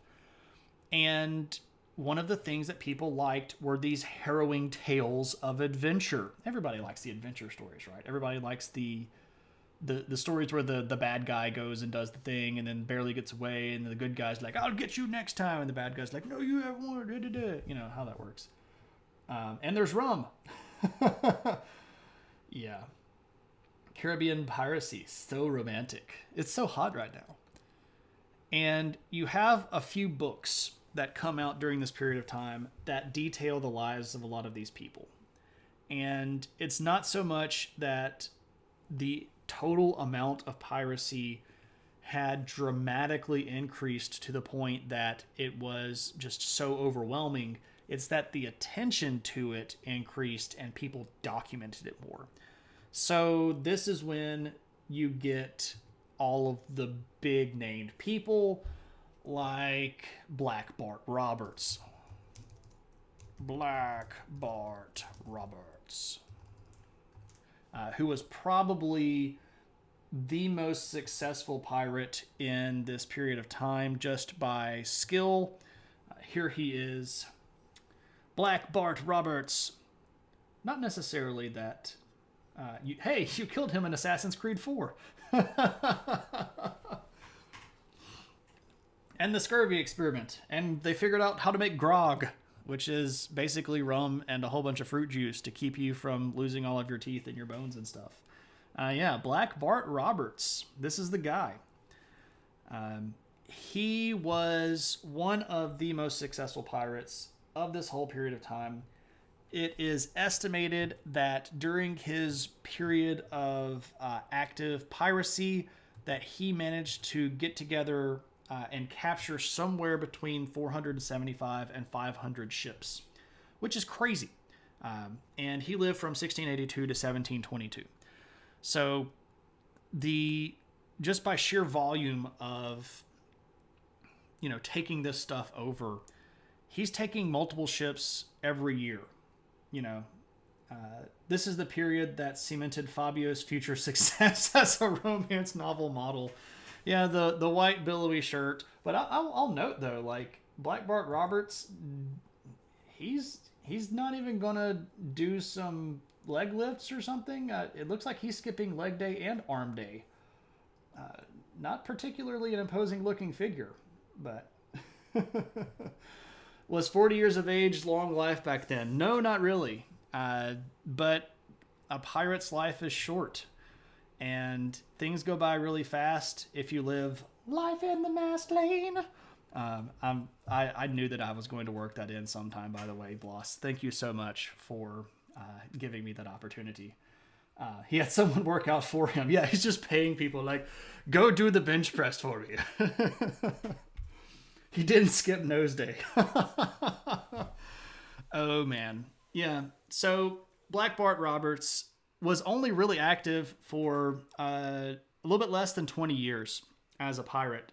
And in that span captured something like, let's just say 450 and be conservative, 450 ships. He's capturing ships on a monthly basis. This guy is ridiculously successful. Bake some rodents in a pastry shell for the pirates. Get the hook?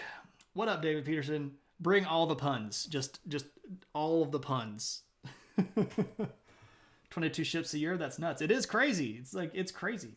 Hardtack crust. Oh, I was supposed to make hardtack, Vern. Oh, man, I forgot all about that.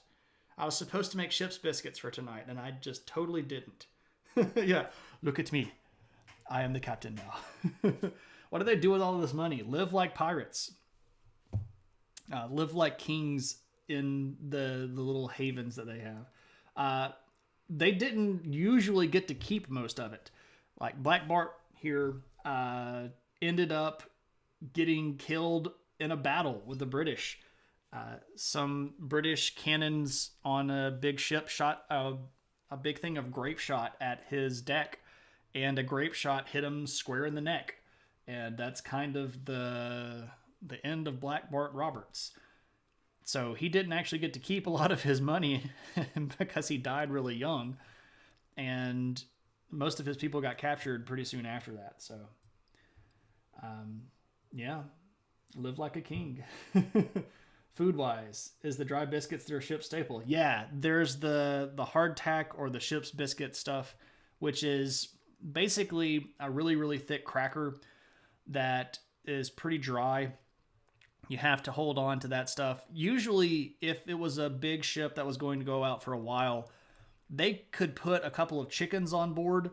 Sometimes, if they were really, really fancy, they would keep a goat or two on board, so you could get a little bit of variety in your diet. Of course, you also have fishing and fruit. Fruit was a big deal because, again, the scurvy. So that's an okay life, yeah. Please tell me this ties into the Oak Island treasure. So Captain Kidd, all right, we can talk about Captain Kidd. I was actually not going to talk about Captain Kidd because there's been a lot of research on Captain Kidd lately, and a lot of people inside of the history world right now are not even really super happy about calling Captain Kidd a pirate anymore. They're more saying that he was completely and always acting under the guise of sort of a hidden Royal Navy kind of thing where,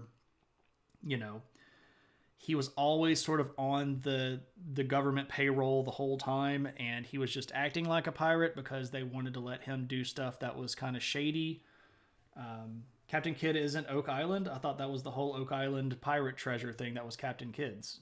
Am I completely missing Oak Island? I know it's up in Canada and it's got a big treasure pit on it, and people think that there's a whole bunch of stuff down at the bottom of it, and they've been digging on it for years, and they've had all this sort of setbacks and stuff like that. Top Secret Letter of Mark. Oh, you're talking about the History Channel show. I don't watch the History Channel. I gave up on the History Channel about 15 years ago, and it is now only a meme to me. A spy, yeah. So, yeah. But whether or not Captain Kidd was a pirate, he did a lot of damage to a lot of people and got a lot of people in trouble. And one of the biggest things that a lot of people are pointing at is that he got to retire and he got to keep a lot of his money, which seems like not something you do if you're a pirate. He also got acquitted of a lot of his crimes by the government, which is kind of like, considering how bad piracy really was, are you going to let this guy go considering all the stuff that he did? So was Captain Kidd a pirate? Did he have a very loose set of instructions from the government and interpret them very liberally? That's also a thing. So he's the Illuminati. Yeah, we all know, right? Okay. So there's a little bit of side stuff on Captain Kidd. Oak Island is super fascinating, though. I really wish we knew what was at the bottom of it. But the last thing that I had heard was that they had found all of these tunnels that were feeding water in from like the currents. And they put a whole bunch of dye down at the bottom of the pit to see where the water was coming from. And the dye ended up coming out at like 3 or 4 different places around the island. So these people had dug trenches like under the ground that were potentially like hundreds of yards long. That stuff, that's crazy stuff. I would love to know what's at the bottom of Oak Island, but we don't know. It's where the Ark of the Covenant, the Holy Grail, the Templar treasure, and Shakespeare's Phillips are buried, and 2 Michigan brothers have taken 10 seasons almost to find it. Oh, wow. I didn't know it had all that cool stuff down there. What's really funny is if they dig up a chest and at the bottom of it, there's just a big thing where some pirate guy filled out this letter that's basically like, haha, or LOL, or it could be like the Horcrux in the Cavern by the Sea, where they have to go fight, and Dumbledore ends up drinking poison, and they have to fight in Fairy, and then they open up the Horcrux, and it's like RAF, or no, it's RAB. Sorry, RAB. Oh, Hoffa's body is there too. Awesome.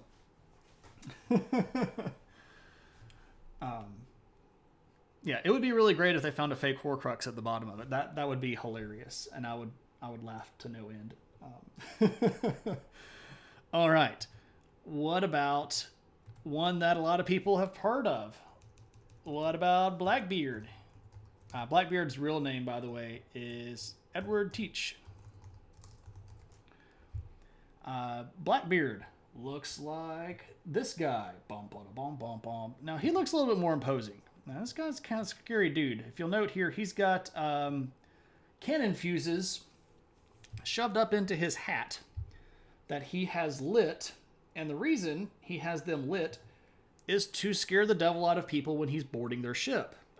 If this crazy guy whose head is smoking is attacking you, that's kind of freaky. Blackbeard's a scary guy. Was one of the more successful pirates. He did not have a very long career, though. He was alive from around 1680 to 1718 and was really, really active for about 4 or 5 years, and then actually retired and sort of went off and did some crazy stuff. He is very well known for stealing this really big French galleon and renaming it the Queen Anne's Revenge. He is mostly known for terrorizing the coastline of North and South Carolina here in the American colonies of the British, or Yellowbeard. And good old Edward Teach. We don't really know what happened to a lot of his money. There's a lot of speculation whether or not he sort of went away very quietly and hid some stuff or what. The whole pirate treasure thing is a little bit of a misnomer. Most people probably spent that money pretty quick. Your life was not very long as a pirate, and burying a whole bunch of stuff in the ground wasn't really going to do it very much good.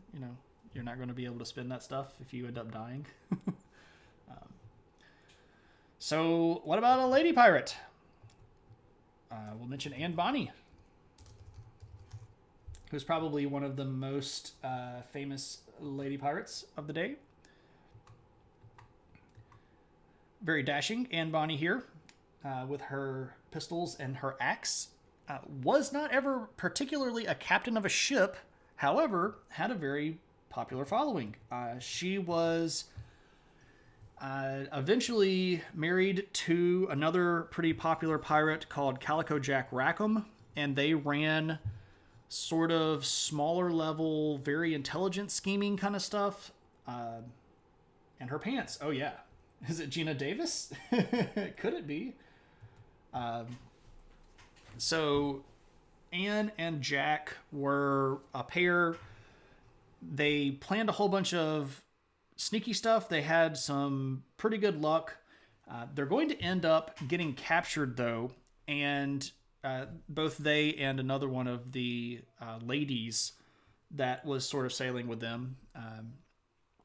And Anne actually got off of the death sentence because she was pregnant. So they captured them, put them in jail, put them on trial, and they got the death sentence. Calico Jack gets killed, but Anne gets her sentence commuted until she has the baby. And then we don't know what happened to her. She was born somewhere around 1697 or so in Ireland. She's Irish. But what happened to Anne Bonny? We really don't know. She sneaked away with her kid, maybe. Somebody broke her from the jail and she got loose. They ended up taking her kid and killing her one way or the other. We really don't know what happened to her. But she had a pretty good run of things for a little while. Was very well known at the time. Was known for being fearless and very intelligent, which is what sort of made her and Calico Jack a good pair. They were both sort of wiseacres, these people that would come up with these like multi-layered plans and that kind of stuff. Little ditty about Jack and Anne. 2 Irish kids pirating the best that they can. Dun, dun. Oh, you all. Yeah. So that's the golden age of piracy. And there are a lot of other people that we could have talked about there, but I'm already running over time, and we still have 3 people that I wanted to mention, including some of the more successful pirates of all time. Yeah! Arr. Life be going on. Oh my goodness. Let's talk about Rama ibn Jabir. Rama ibn Jabir. And you go, now that sounds interesting. Who is that guy? Well, that's Anne Bonny. This guy is one of the few images that exists of Rama ibn Jabir. And he was a Kuwaiti pirate who began his career over here in the Persian Gulf. Because again, piracy is not just in the Caribbean. So over here in the Persian Gulf, you have a lot of different ethnic groups. And, well, he was a pretty fancy dresser, yeah. A snazzy dress is one of the things for pirates, right? If you got the money, you got to flaunt the money, right? So he was, again, a Kuwaiti by origin, but he begins to ally himself with the Al Saud family, who are now the Saudis. And the trouble that the Saudis were having is that the British had become very, very interested in the Persian Gulf. And one of the reasons they were interested in the Persian Gulf is because they wanted to control effectively all of the sea routes that led over here to India, which was where they had a lot of their money and time invested. And if they could trade with some of these people over here, places too, hey man, that's just more money, right? Oil? No, not at this point. This is early 1800s. He's born in the late 1780s and lives into the, well, no. Wow, I didn't actually look up his years. That's odd of me. Why didn't I look up his years? Rama ibn Jabir. 1760 to 1826. Early 1800s. Prior to the Gilkey Creek pirates. They sailed down the dark tunnel under the bridge and slipped on the ice and broke their faces open and rode rope swings across the distance. Anyway, so the British were causing trouble, and the Saudis did not want the British around. So they hired Rama ibn Jabir. And he and his group are going to start causing all sorts of trouble. And the British had a few ports in the area, but there were also some other Muslim groups that were in the area that were a little bit kind of at odds with each other. Especially a group down here, which is modern day Oman, the city of Muscat was their capital city, and the Saudis. But this little peninsula right here, which is the modern day country, we can see of Qatar. Ba-da-ba-dum. So there's Qatar. Here's Muscat over here, capital of Oman. And that area at the time had some coastal cities, but was not really that populated. And Rama decides, I'm going to take that. And decides to take the whole peninsula over and ends up taking over this region and fortifying it and holding it against kind of a never-ending British assault. The British decide that they're going to throw a lot of money at trying to get rid of this guy and his fleet and his people. And what's going to end up happening is that the British figure out that they can't necessarily beat this guy. There's some great stories that are written about him, and effectively one of the quotes that's about him that is essentially that he was the it kind of is like he's the pirate, the most, good gracious, I can't even say my words tonight. I am losing my gosh darn mind. He is the least interested pirate in being likable, but everybody has to deal with him. Something to that effect. Like, nobody likes him, but you have to deal with him. And the British figure out that the way to handle the guy is to basically buy him off the Saudis. So they bribe him, and he ends up jumping ship and going over to fight with the British against other Arab pirates. And this is going to cause a lot of issue because, well, now he's playing both sides against the middle, and he's just becoming fabulously wealthy in the process of this, and his influence is growing. And everybody kind of comes after the guy. And he's got this big ship that he uses as his flagship. And it's called the Al-Gatosha, which is the floating dock. And it was such a large ship that it's like a floating dock. Curse your sudden but inevitable betrayal. And there is this big battle where there are a whole bunch of Arab pirates people that are kind of coming after him, and the British had kind of soured on their relationship, so they're kind of after him too. But anyway, his big flagship gets boarded, and he knows that he's going to probably get brought up under charges by these Arab people that are coming to get him. So he decides that instead of letting them take him, he's going to go down into the bottom hold of his ship and hide and wait for all of these other bad guys to board his ship. And then when they get on his ship, he sticks a torch into the powder magazine and blows the whole ship up and kills all of them. So you don't take me, I take you out, and not to a nice steak dinner. Did any pirate actually fly the skull and crossbones?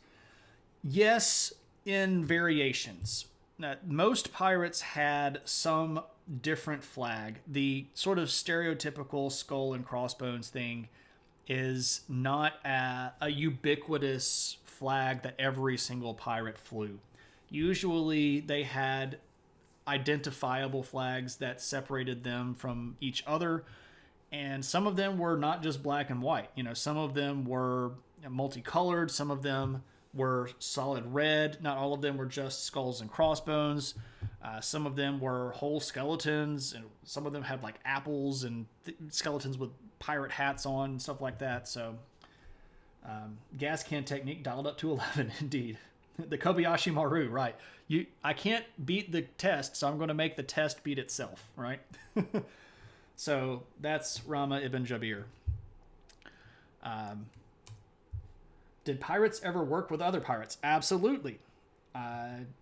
The sort of pirate conglomeration that got put together by Anne Bonny and Calico Jack is an example. The big groups put together. Are you not entertained? Is that not why you are here? Another distortion. Thank you so much for that raid. What's going on, Distortion? How are you tonight, my friend? Hope you're doing well. For those of you that do not know, another Distortion, friend of, well, my friend, hangs out a lot in Art of Lee's stream and also is a streamer in their own right. So give the love that direction. Go follow another Distortion. How was your stream? And what were you up to tonight? Who do we have here? CJ Gladback, welcome. Ipsy, hey, what's up, Ipsy Veris? How's it going? Hey, it's Chacha. What's up? Midnight yet. My lurk was cut short. Hey, Chacha. Go follow. Oh, where's my command? There we go. Go give Chakuri a follow as well. Art streamer, pleasant individual, very calm chat, not nearly as hyper and loud as I am, and some people need that, right? Who we got? You were working on a digital painting of your grandparents' cats as a gift for them. Awesome. Currently stenciling in flowers. Very nice. Distortion. Oh, and I should say this to everybody. If you, yes, you. If you are in the stream tonight and you do streaming stuff, let's just take a moment to recognize all of our streaming friends. So if you do the stream stuff, regardless of whether or not you came here on a raid, or if you have been lurking, or if you've been talking, regardless. If you stream, share your stuff. Throw in your links, throw in your Instagram stuff, your Discord stuff, whatever you want to do. How can we find you? Because one of my sort of overarching concepts for this year is to find cool people and hang out with them. So how can we hang out with you? Let's see. It went well. We had a lot of fun. Ended up talking about United States and presidents that we had to memorize for school. Nice. Hey, we're going to ramble about history stuff. May as well go listen to a guy ramble about history stuff, right? You thought Shane was about to announce that we get a dragon egg, and then it turned out to be normal encouragement. Like if we do random streams, yeah, absolutely. We all want dragon eggs. I don't have many. I've only got 3, and I've been told that they only really open if I burn myself alive. And I'm not really down with that because I don't think that I'm impenetrable to fire. I get sunburned in the shade, so I'm not really going to give it a shot. I'm well. Your name is in Latin, so you usually get your username everywhere. Yeah. Share your stuff. It is time. Bring all of the good stuff. Throw in your all sorts of your emotes and your links and all of your stuff. Doing origami. Nice. So for those of you that might not know me, my name is Shane McInnes. I am a college history instructor, but I stream here on Twitch because history is not something that I think is boring. It's fun. It gets a lot of people engaged if you teach it the right way, and I don't really like to call what I do here on Twitch teaching. I prefer to call it guided discussion, where I kind of have something prepped. Like tonight, we're talking about pirates. And yes, life in the Mast lane is a great pun. Thank you for recognizing the pun. I appreciate that. So the stuff that we do here is history, but we also goof off and we share all sorts of bad puns and dad jokes and pop cultural references. We've been through it all tonight. So, and yeah, there we go. You love history? Next up for Shane's stream, art history. Chacha, if you were... I know you were in the stream where Joby and Moose interviewed Lee on Sunday last week. So not a couple of days ago, but the week before that, I was on Joby's stream on the art condition. So you can see me talk about some art history there. Oh, and we've been asked to talk about the puppy. Let me call the puppy real quick. I have to mute the mic so that I can call the puppy.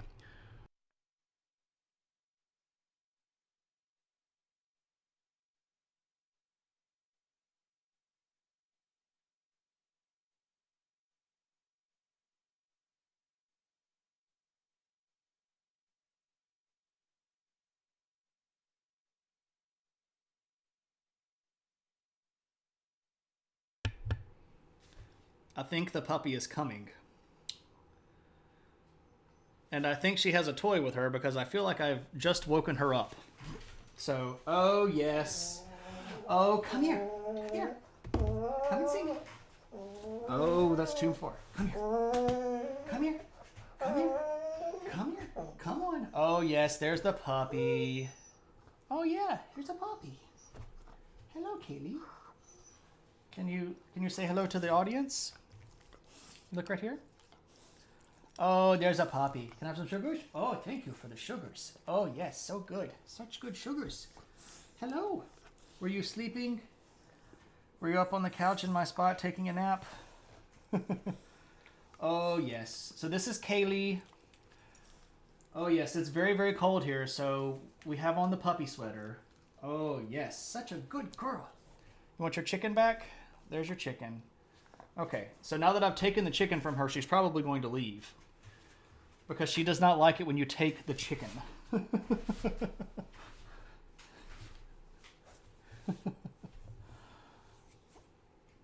Okay. I have missed some chat. Dun dun dun dun dun dun dun dun dun. You love history. Just saw that one. All hail the dad jokes. Indeed, there are so many of them. And puns. Yes, the puns. Watch that VOD? Yeah, absolutely. And I've tilted my camera and then didn't tilt it back. So, need to feed your own puppy. Indeed.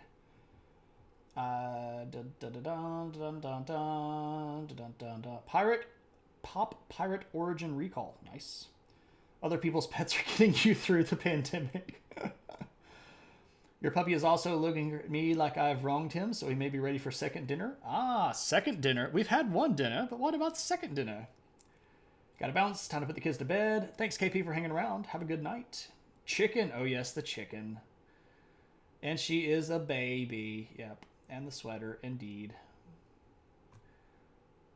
Yeah, so if you take the chicken, she gets offended. You're supposed to look at the chicken, but not touch the chicken. Yes, exactly what Moose said. You observe the chicken, you do not touch the chicken. So yeah, the puppy makes appearances on most streams, by the way. even if we don't necessarily ask for her to come around, sometimes she'll just come over here and try to nose up and get in the stream. Respect for the format of the show and tell? Yeah, absolutely. You look at the chicken, you do not touch the chicken. So anyway, I talk history stuff, and tonight we're doing a viewer request show. Viewers get to suggest concepts, and then we have a vote at the end of these usually, unless someone's redeemed a point redemption, and we talk about whatever you all want to. Now, on Thursdays, every Thursday night, we do viewer requests usually every other Tuesday. On Thursday nights, I am streaming history in chronological order. So if you've ever wondered why did that thing happen in this way, probably because they didn't teach it to you in chronological order in history, but I am. And we are currently in a phase that is covering material worldwide from about 200 BC to about 1 BC. So on Thursday night at 1900 Central Standard Time, you can come right back here if you want to. And we'll be talking about the Hasmonean Dynasty, which is a group of Jewish leaders that established their own state in the mid-100s BC, and it caused a whole bunch of international turmoil because they take over all of these different trade routes, and it puts them on collision course with big empires like the Romans and the Egyptians and the Syrians, and all these people want their territory. So pretty cool stuff. And we just kind of go through history. So KP shared the link to the Discord earlier. If you want to, you can also, if you missed it, you can hit Discord or !Discord and hop on there. We talk and chat and share memes, and I usually throw history stuff that I find in the news that I find interesting in a channel. But yeah, so if you came in on the raid, or if this is your first time here and you haven't heard me say this yet, bum ba dum, bum ba dum bum, bum ba dum bum bum. CJ Gladback, thanks so much for the follow, and welcome to the adventure. So if this is your first time in, please feel free to ask whatever question you want. There are no questions that are asked with earnest that I find offensive. I teach for a living, so we can talk about whatever we want to, as long as we're all adults and we're all mature about stuff. You know, history covers a lot of topics, so we can talk about whatever. If you have bad jokes, or if you have puns, or if you have random pop cultural references, or if you want to try to throw me off on a tangent, all of these things are welcome. Because again, it's not. This is not a lecture. I am not going to sit up here on the camera and drone on in a monotone voice talking about pirates. We're going to talk about stuff like we're people, right? Because you're hanging out and I'm hanging out, and I just have a lot of junk in my brain, and figured I might as well do something useful with it, right? So let's pick back up. We just got through talking about Kuwaiti pirate, and we're going to move over and talk about some Chinese pirates. And not those that steal intellectual property like they do today, but people that are actual Chinese pirates. Back in the 1800s, which is kind of like the golden age of Chinese pirates. And we'll talk about a guy named Chung Po Sai. Chung Po Sai. And he looked like this. Bloop. He's the big guy here in the middle. What up, Tuna? How's it going? Welcome, welcome. Chung Po Sai. Let's see. First off, who's this guy? Well, he's alive from about 1783 to about 1822. And he had a pretty rough life. As a very young guy, a very young kid, even before he was in like a teenager, somewhere around 10 or 11, 12, somewhere in there, was abducted by pirates. And he was forced into becoming a pirate and became such a good pirate that he took over the ship that he was on, and then over time just kept becoming better. And over the span of his piratic career, this guy became one of the more powerful individuals in the continent. He had 600 ships and 50,000 men floating under him. This guy is a little bit less of a pirate and more of a naval warlord. But you didn't float through his waters. What you doing in my waters? And he called himself Star-Lord.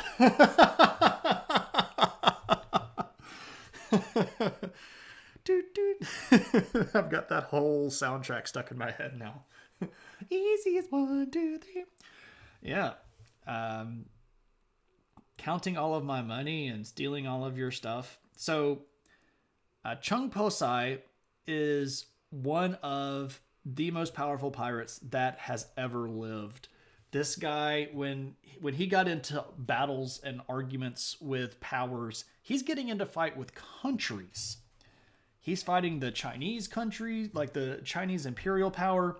He's fighting the entire Portuguese Navy. He's fighting the British Navy. This guy doesn't pick small fights. He picks the big fights. And this is going to put a really big target on his back. So much so that the Chinese and Portuguese are effectively going to team up against him and hire other pirates to team up against him to try to take this guy down. And there is a huge naval battle in 1809 that's called the Battle of the Tiger's Mouth. It's this particular bay that's called Tiger's Mouth, where there was a huge battle with hundreds of ships present, tens of thousands of men present, lots of death. Chung Po Sai was not captured, but his force was severely hurt. He lost a lot of his ships and about half of his men, and even then still had like 200 ships and 25,000 men. So even after losing half of his force, this guy still has a naval power that's effectively a country's worth of ships, and is eventually going to realize that he's not going to be able to continue at this level of power, because he knows that China is after him. He knows that the Portuguese are after him. He's put all of these big powers in line, and they're not going to be pleased, because he's still doing the pirate thing too, right? He's stealing stuff and blocking stuff and making people pay to float through this area. So when the heat gets really, really turned up after Tiger's Mouth. Good gravy. He goes on for another couple of years doing the whole pirate thing, but it starts getting really, really difficult, because everywhere that he goes now, he's running into some of these big other naval powers. And he decides that instead of getting captured and eventually killed, he wants to kind of go out on top. So he sails into a Chinese harbor and basically asks to deliberate terms of surrender with the Chinese government. And what's going to end up happening is that he effectively turns his entire pirate fleet over to the Chinese naval command in exchange for what is effectively an admiralty in the Chinese Navy. So he's going to go legit, but because of all of the stuff that he had done previously, the dude is loaded, and he's kind of like a potentate of his own caliber. He's got the same rank as several other people, but everybody kind of knows that this guy doesn't play when it comes to stuff, and is going to live out the rest of his years as one of the most feared Chinese naval commanders in the area. And what's really kind of interesting is that he's going to use his position to get back at some of those people that had fought against him. And, kind of turnabout's fair play. If you're going to go team up with the Chinese, I am too. But at the time of his surrender, it's documented that he gave over 200 ships and 25,000 men to the Chinese, which is absolutely crazy amounts of power. And he's not even the most popular Chinese pirate. You're like, but wait, there's more? Yeah, there is. And the last pirate that we'll talk about tonight is one I think that some people are pretty excited about because I mentioned her indirectly when I said I would do History of Pirates. This is Cheng Shi. Cheng Shi. Yeah. Probably one of the most successful pirates in all of history. The Chinese don't mess around when they get going. They do not. So who is Cheng Shi? Well, she starts off as either a prostitute herself or as the matron of a brothel. And specifically a floating brothel on a ship that floated around and sort of docked with other Chinese naval vessels and serviced the crew members and then floated away. But, I need to type her name here and get rid of Chung Po Sai.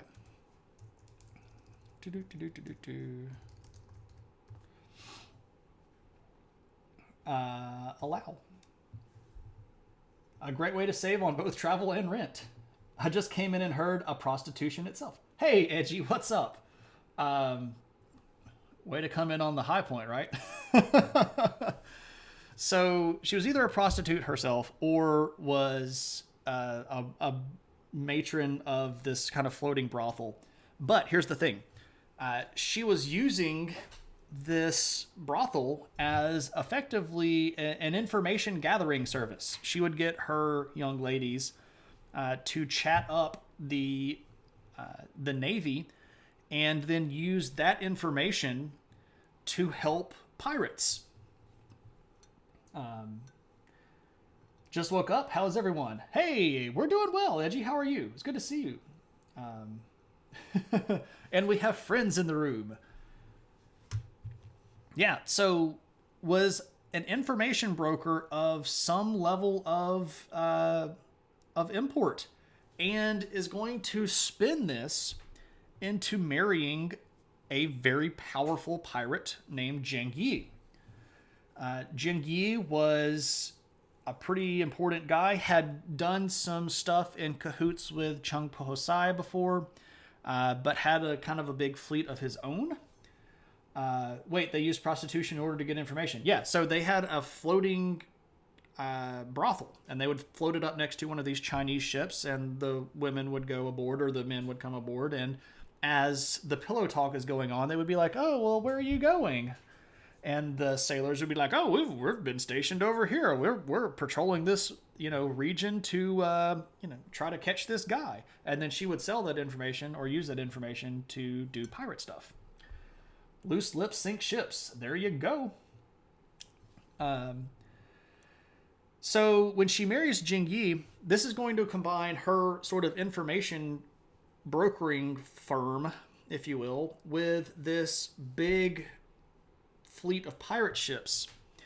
And over time, this is just going to kind of snowball and grow. And her husband is eventually going to die. And a lot of people thought that, that would sort of be the end of it. But oh no, Cheng Shi decides you're not going to get away with this so easily. Her husband died in some anti-pirate activity. And she decides that she's going to take it to the Chinese government herself. So she takes over the fleet. And at that point, she had 400 big ships and somewhere around 1,000 small ships. So big ships here being like the big Chinese junks. And they don't, they're called junks, but they're not junky. It's just the way that they build the ship to hold a whole bunch of stuff. The decks, the big holds. And smaller vessels that would be kind of like corsairs or such. That would be quicker, smaller, used to shoot a bunch of things and then kind of float away. So she's got a navy of somewhere between 1,400 and 1,500 ships total. She's got 70,000 men under her command. And this is crazy. Huge. There's so many people floating under her command that she has to break them up into separate commands, and they all sort of get a different color. Hers that she's leading herself is called the Red Flag Fleet. You have to go, oh, Blas, we'll take it easy. Have a good one. Stay warm, my friend. Hope things get on the positive side of the zero sooner rather than later. It's not the size of your hold, it's the motion in the ocean. There we go. So, Red Flag Fleet, humongous. And one of the things that she institutes here, that we still have copies of to a certain degree, is a pirate code where she made all of the people sort of sailing under her swear by and abide by certain rules that were pretty strict about, you can't attack women and children, and you can't steal from other people. You're supposed to target specifically Chinese government officials, and you're not supposed to target small business owners and things like this. There's a very kind of Robin Hood-y feel to Qingxi. A pirate code, indeed. There is honor amongst thieves, and she made it so. And she's also going to be involved in part of this really big battle, the Battle of Tiger's Mouth in 1809. And this is going to diminish her capacity to operate, but she lasts longer than Chung Po Sai does. She's actually going to continue on another 20-something years after he does in a certain capacity. But here's what happens. So she recognizes that the days of being a pirate in the Chinese area, here in the South China Sea and, here between Korea and Japan, sort of this region, she realizes that the European presence was going to be problematic and that they were pressing people in China and other regions into trade deals that were going to be effectively forced. They're not going to be mutually exclusive and beneficial. They're going to be, we're forcing you to trade with us kind of stuff. It feels like I'm in a Zoom call, but the teacher is more interesting. Yeah, and we can make fart jokes and stuff, so. And you can make goofy comments back, and we can have some fun. It doesn't just have to be me sitting here doing this thing. Anyway, so when Qingxi figures this out, she starts working on an angle, right? And instead of surrendering to the Chinese, because they almost certainly would not have given her the same sort of deal that they did Chung Po Sai. She was a woman. They had a lot of really strict rules about what women could and could not do in proper society. So she was not going to get a deal to be an admiral in the Navy like he did. So instead of surrendering to the Chinese, she surrenders to the Portuguese. And this is a very calculated move here. She's going to surrender to the Portuguese under the agreement that she gets to keep some of her largest ships. And when she does that, what she's doing is basically guaranteeing her ability to still act as an independent operator, because the Portuguese had better, terms than the Chinese would. And she's going to spin off her pirate career into a trading career. So instead of stealing all of your stuff and then going somewhere to sell it, she's just going to buy your stuff and then take it somewhere to sell it. But because of all of the contacts that she had and because of all of the respect that she had, she becomes fabulously wealthy. So she went legit out on her own, whereas Chung Po Sai decided that he was going to throw in with the government. So she mostly becomes a trader in rare goods and spices, but especially salt. Which, of course, everybody loves. You got to remember that salt in the pre-refrigerator world was basically the way that you made meat last. You salted the devil out of it and hoped that it didn't get maggoty. But that's pretty much the way that you preserve meat. So salt was that big stuff. Throw the salt. Oh, that's a Mighty May. I knew that. I recognized that. Mighty May is great. I wish I got to check out more of her streams. She's usually streaming while I'm at work, though, so I do not very frequently get to hang out with May. But a really cool streamer, a really cool person too. All right, ladies and gents. So that does it for me tonight, but that does not mean that we have to end our time together. As always, if you look below you in the chat bundle thingy, there are adventure points, and you can spend those to interact with me on various levels. And if you have any questions about stuff, you're welcome to do so. If you want to ask questions about the pirate stuff or just kind of in general, if you want to spend some adventure points, you can do that. If you just want to make a bad joke and then run, I mean, you could do that, but you don't have to run. You can just make the bad joke. Meanwhile, I'm going to kind of poke a little bit at Kelly again and ask if you've narrowed down your suggestion for the stream. And if you haven't, that's okay. And if you haven't, would you mind if we voted on another topic?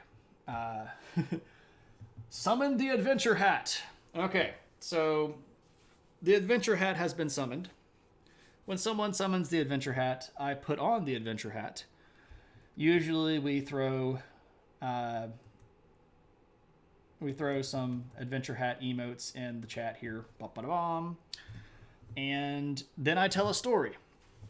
The best meal I have ever eaten, and I know this one without a doubt, and it is adventure hat worthy because it was not in America. The Great Emu War. The war that Australia lost against emus. Okay, so over here. Oop, let me turn on the borders so that I know exactly where I'm going. I mean, I know where Trento is, but I want to make sure that you all know where we're going to. Alrighty. So up here in Italy, there is a region. The region is called Trentino, but there is a city called Trento. Ba-ba-da-bum. History of cake. Let's hold off on the suggestions until we get through with the adventure hat, and then I'll go over and start building the poll. Okay, so Trento, boom, here we go. This city right here. It is a absolutely beautiful old city. Now I'm going to be interesting. I'm going to see if I can actually find that restaurant. Because I know where we stayed, and I think I could probably navigate there if I found it. So where is the park? Aha. Is this the park with the statue in it? Okay, I'm not going to be able to find it. I wish I remembered the name of the... If I were in Trento and walking around, I could find the restaurant again. Okay, so I was in Trento. We were there in... What was that? 2018? Is that the last time I left the country? Nope. Yes, 2018. Because 2019 I went to Greece. So 2018... I was in Italy with my wife and my mother-in-law and father-in-law. My father-in-law was Italian by heritage and had never been to Italy and was interested in going to Italy. And I said, hey, I love Italy. Let's go to Italy. And we'll go look around at some stuff and hang out some places. So we went up here to Trento, which is a beautiful city in the Alps.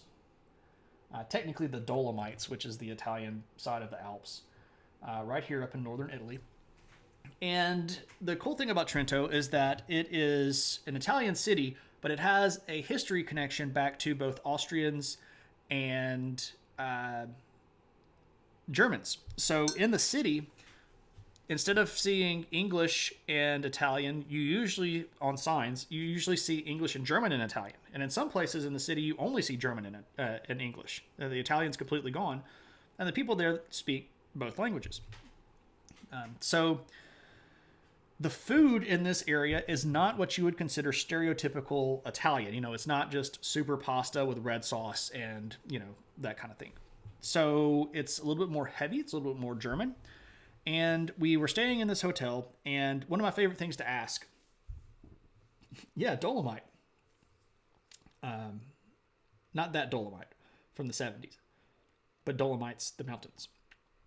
So one of my favorite things to ask people is, when you go out to eat, where do you go out to eat? Not, do you have suggestions for a restaurant? Because in most of these places where they can spot you being a tourist, and let's just be honest, I'm 6'3" and I'm pasty white, I'm very clearly not Italian. And they know that. If I ask them, hey, where's a good restaurant? These hotels all typically have associations with restaurants, and they'll send you to places that, you might be able to get a discount on. But those restaurants might not necessarily be the actual it place to go. So I asked the lady at the desk where she went, and she actually told me that there was about 2 blocks away walking, there was a restaurant that had been in operation for more than 500 years. And it had been owned by the same family, was operated by the same family, and it had been run for this same group in the same place for 500 years. And I was like, wow, that sounds amazing. I want to go eat at this place. So restaurants in Italy don't usually open up until 7:30, or 8 p.m.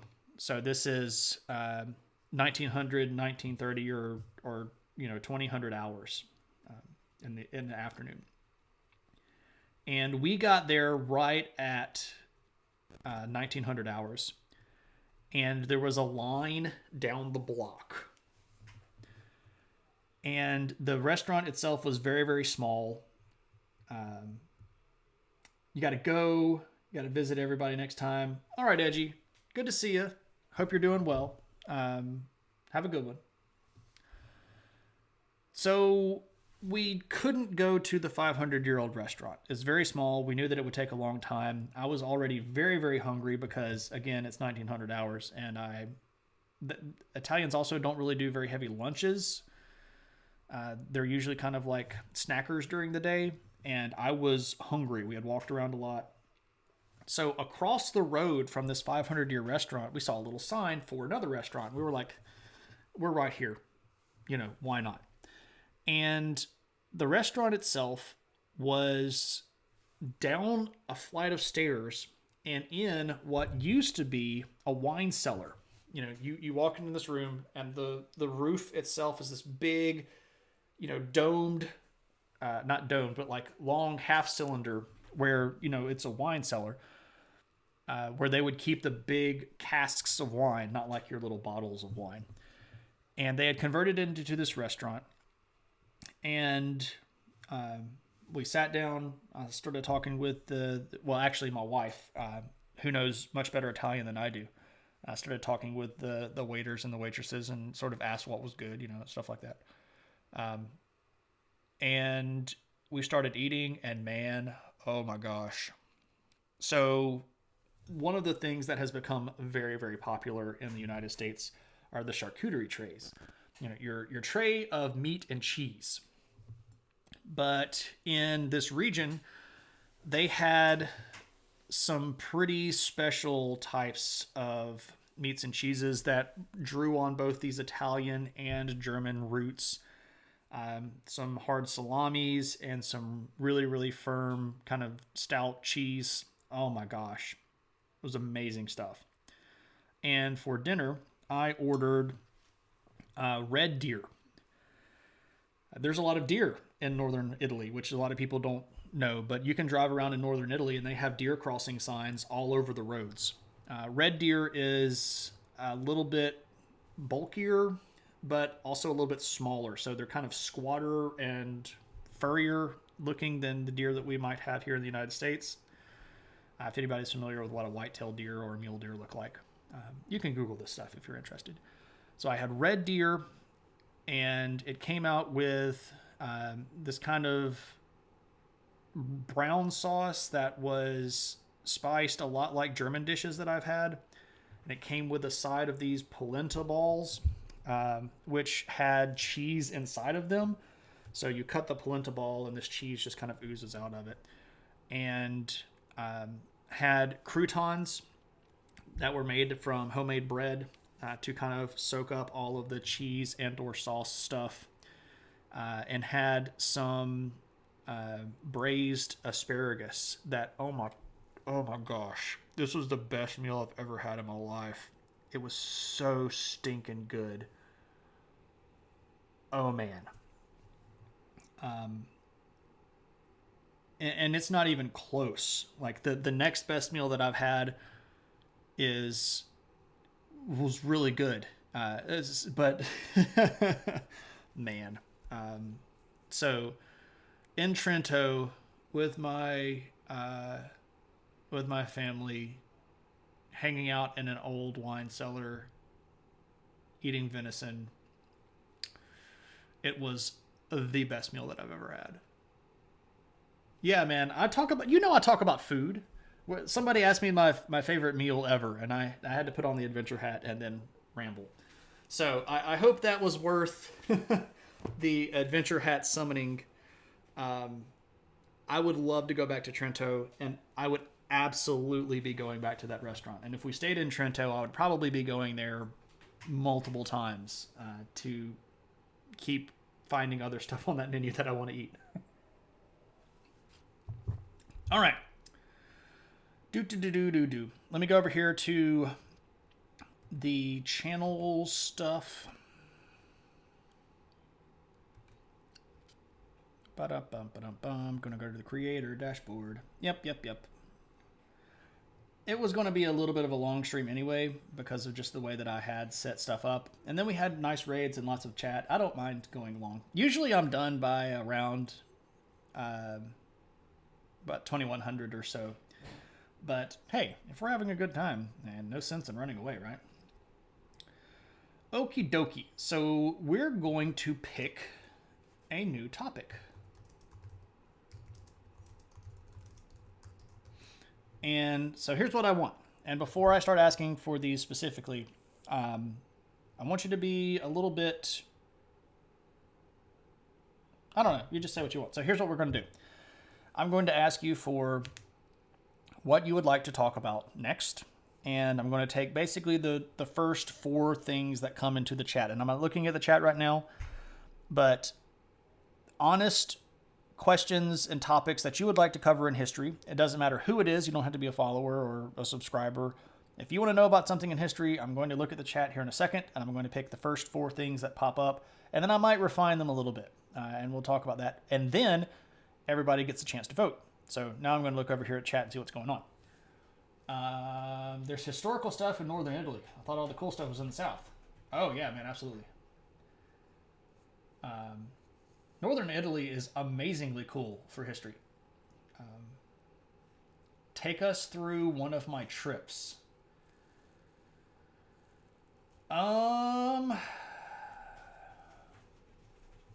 Okay. I don't. Oh well, I mean, and it's what you wanted. It's what it came through. So I'll do some of that. I don't know if I could do an entire trip. We'll just call that one Adventure Time. Adventure Time with Shane. So if you want me to walk you through one of the things that I have done when I've gone abroad, I'll show you pictures and we'll talk about some stuff. And there's no way I could fit an entire one into one stream. So we'll do part of one. Emu War. Yeah, I don't know if we'd be able to get the entire Emu War.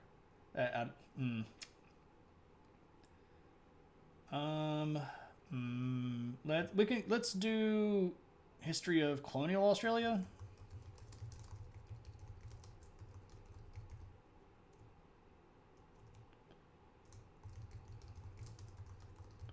Kelly asked us to pick another topic.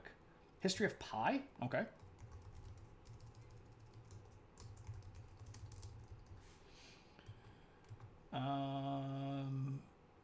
Ever heard of the Parampoli drink from east of Trento? My father's hometown is in that area.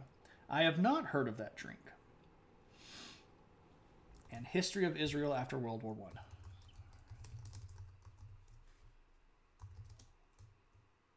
Let's do. There's a limited number of characters I can type. All right. These are good. Okay, so here's what's going to happen. When I click the poll to open, if you look above you in the chat, there's going to be a little down arrow. Well, I mean, if we're going to talk about the mandate system and all the British stuff, that would be after World War I. I think that's what we're after here. So if you click the little down arrow, you're going to be able to see these options. And everybody that's in the chat right now gets to vote. It doesn't matter if you have lurked for the whole time. It doesn't matter if you are a follower. It doesn't matter if you are a sub. It doesn't matter. Everybody in the room gets to vote. So here we go. Boom. All right. So current poll is running. Click the little down arrow.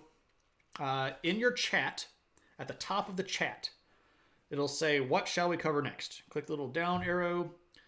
And there we go.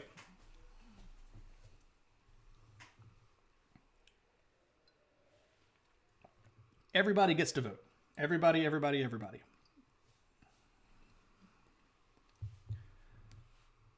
Yes, we'll talk about the Emu War in colonial Australia. Parum Pumpuli. Grappa, wine, sugar, and chocolate. That sounds like something my wife would love. Absolutely love. So again, just to clarify, Adventure Time with Shane is me walking you through one of the trips that I have, or part of one of the trips that I've been on, and showing you pictures of all of the places that I did work at or in or saw. So that one's going to be really, really picture heavy. My wife loves the photographs. So if you want to show basically where the history, it would basically be an entire stream of me wearing the adventure hat. Done deal. We went to war with our national bird. I want to bring in my Aussie friends for that stream if it happens. Everybody gets a chance to vote. We still have a lot of people that are in the room that have not voted. If you are still here, you can vote. It doesn't matter. Everybody gets a chance to vote. Make sure you go vote. Are you going to go vote?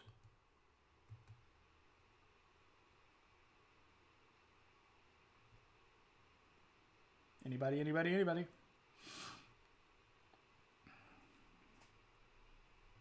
All right, so we've come out to a tie. So we're going to have to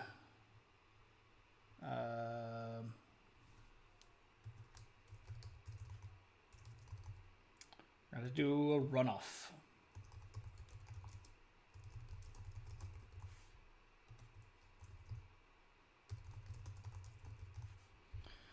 All right, so here's the runoff. Everybody that just voted, go vote again. But now we only have two options.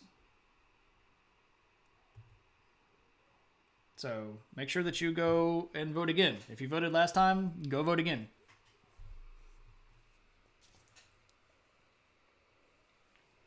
Yes, everybody can vote. You don't have to have voted previously. Everybody that's here can still go vote. There is 100%. Everybody can go vote again.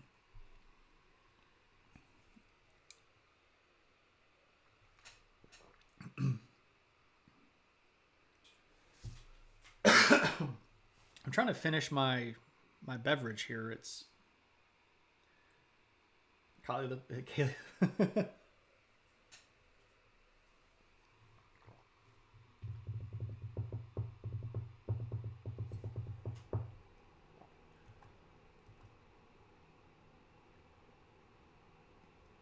All right, so it looks like everybody that voted for Israel is now voting for colonial Australia. Which is okay. I mean, it's whatever you all want. Still a little bit of time. If you have not voted yet, you get to go vote. So there are 14 votes and about 14 people that haven't voted. You can. Yes, you. You can go vote. Twitch should implement ranked choice voting in polls. You and Mac, my mod, would get along really well. CKP's like, is Mac still here?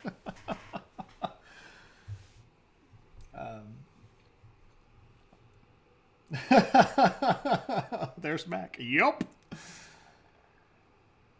Oh, man. You all.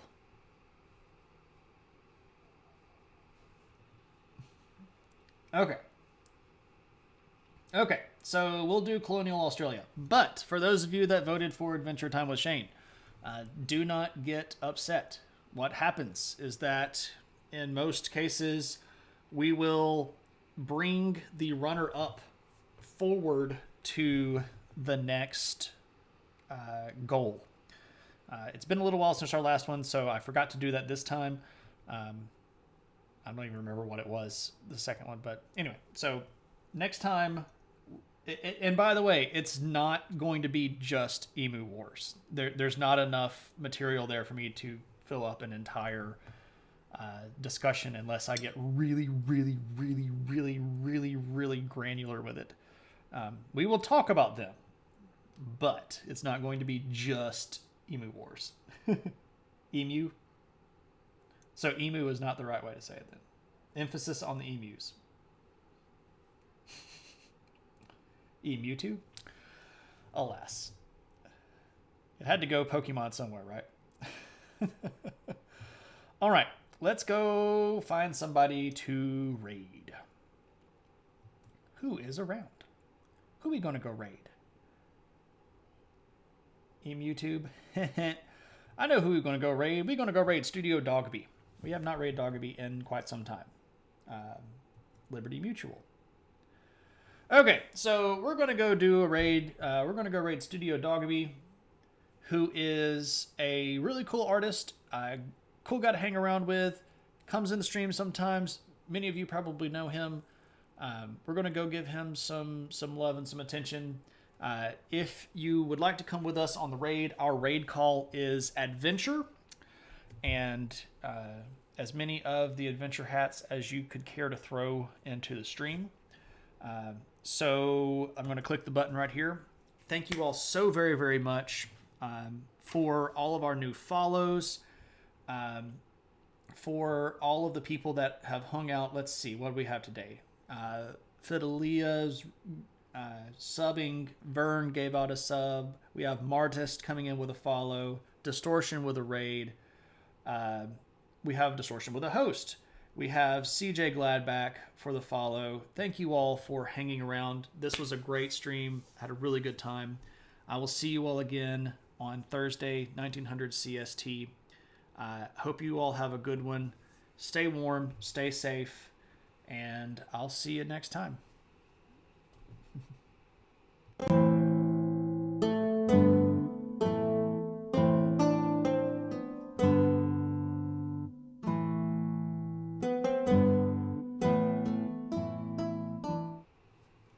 And thank you, Autumn, for the donation. That didn't show up on my list, but thank you so very much for that. I had to sneak back in.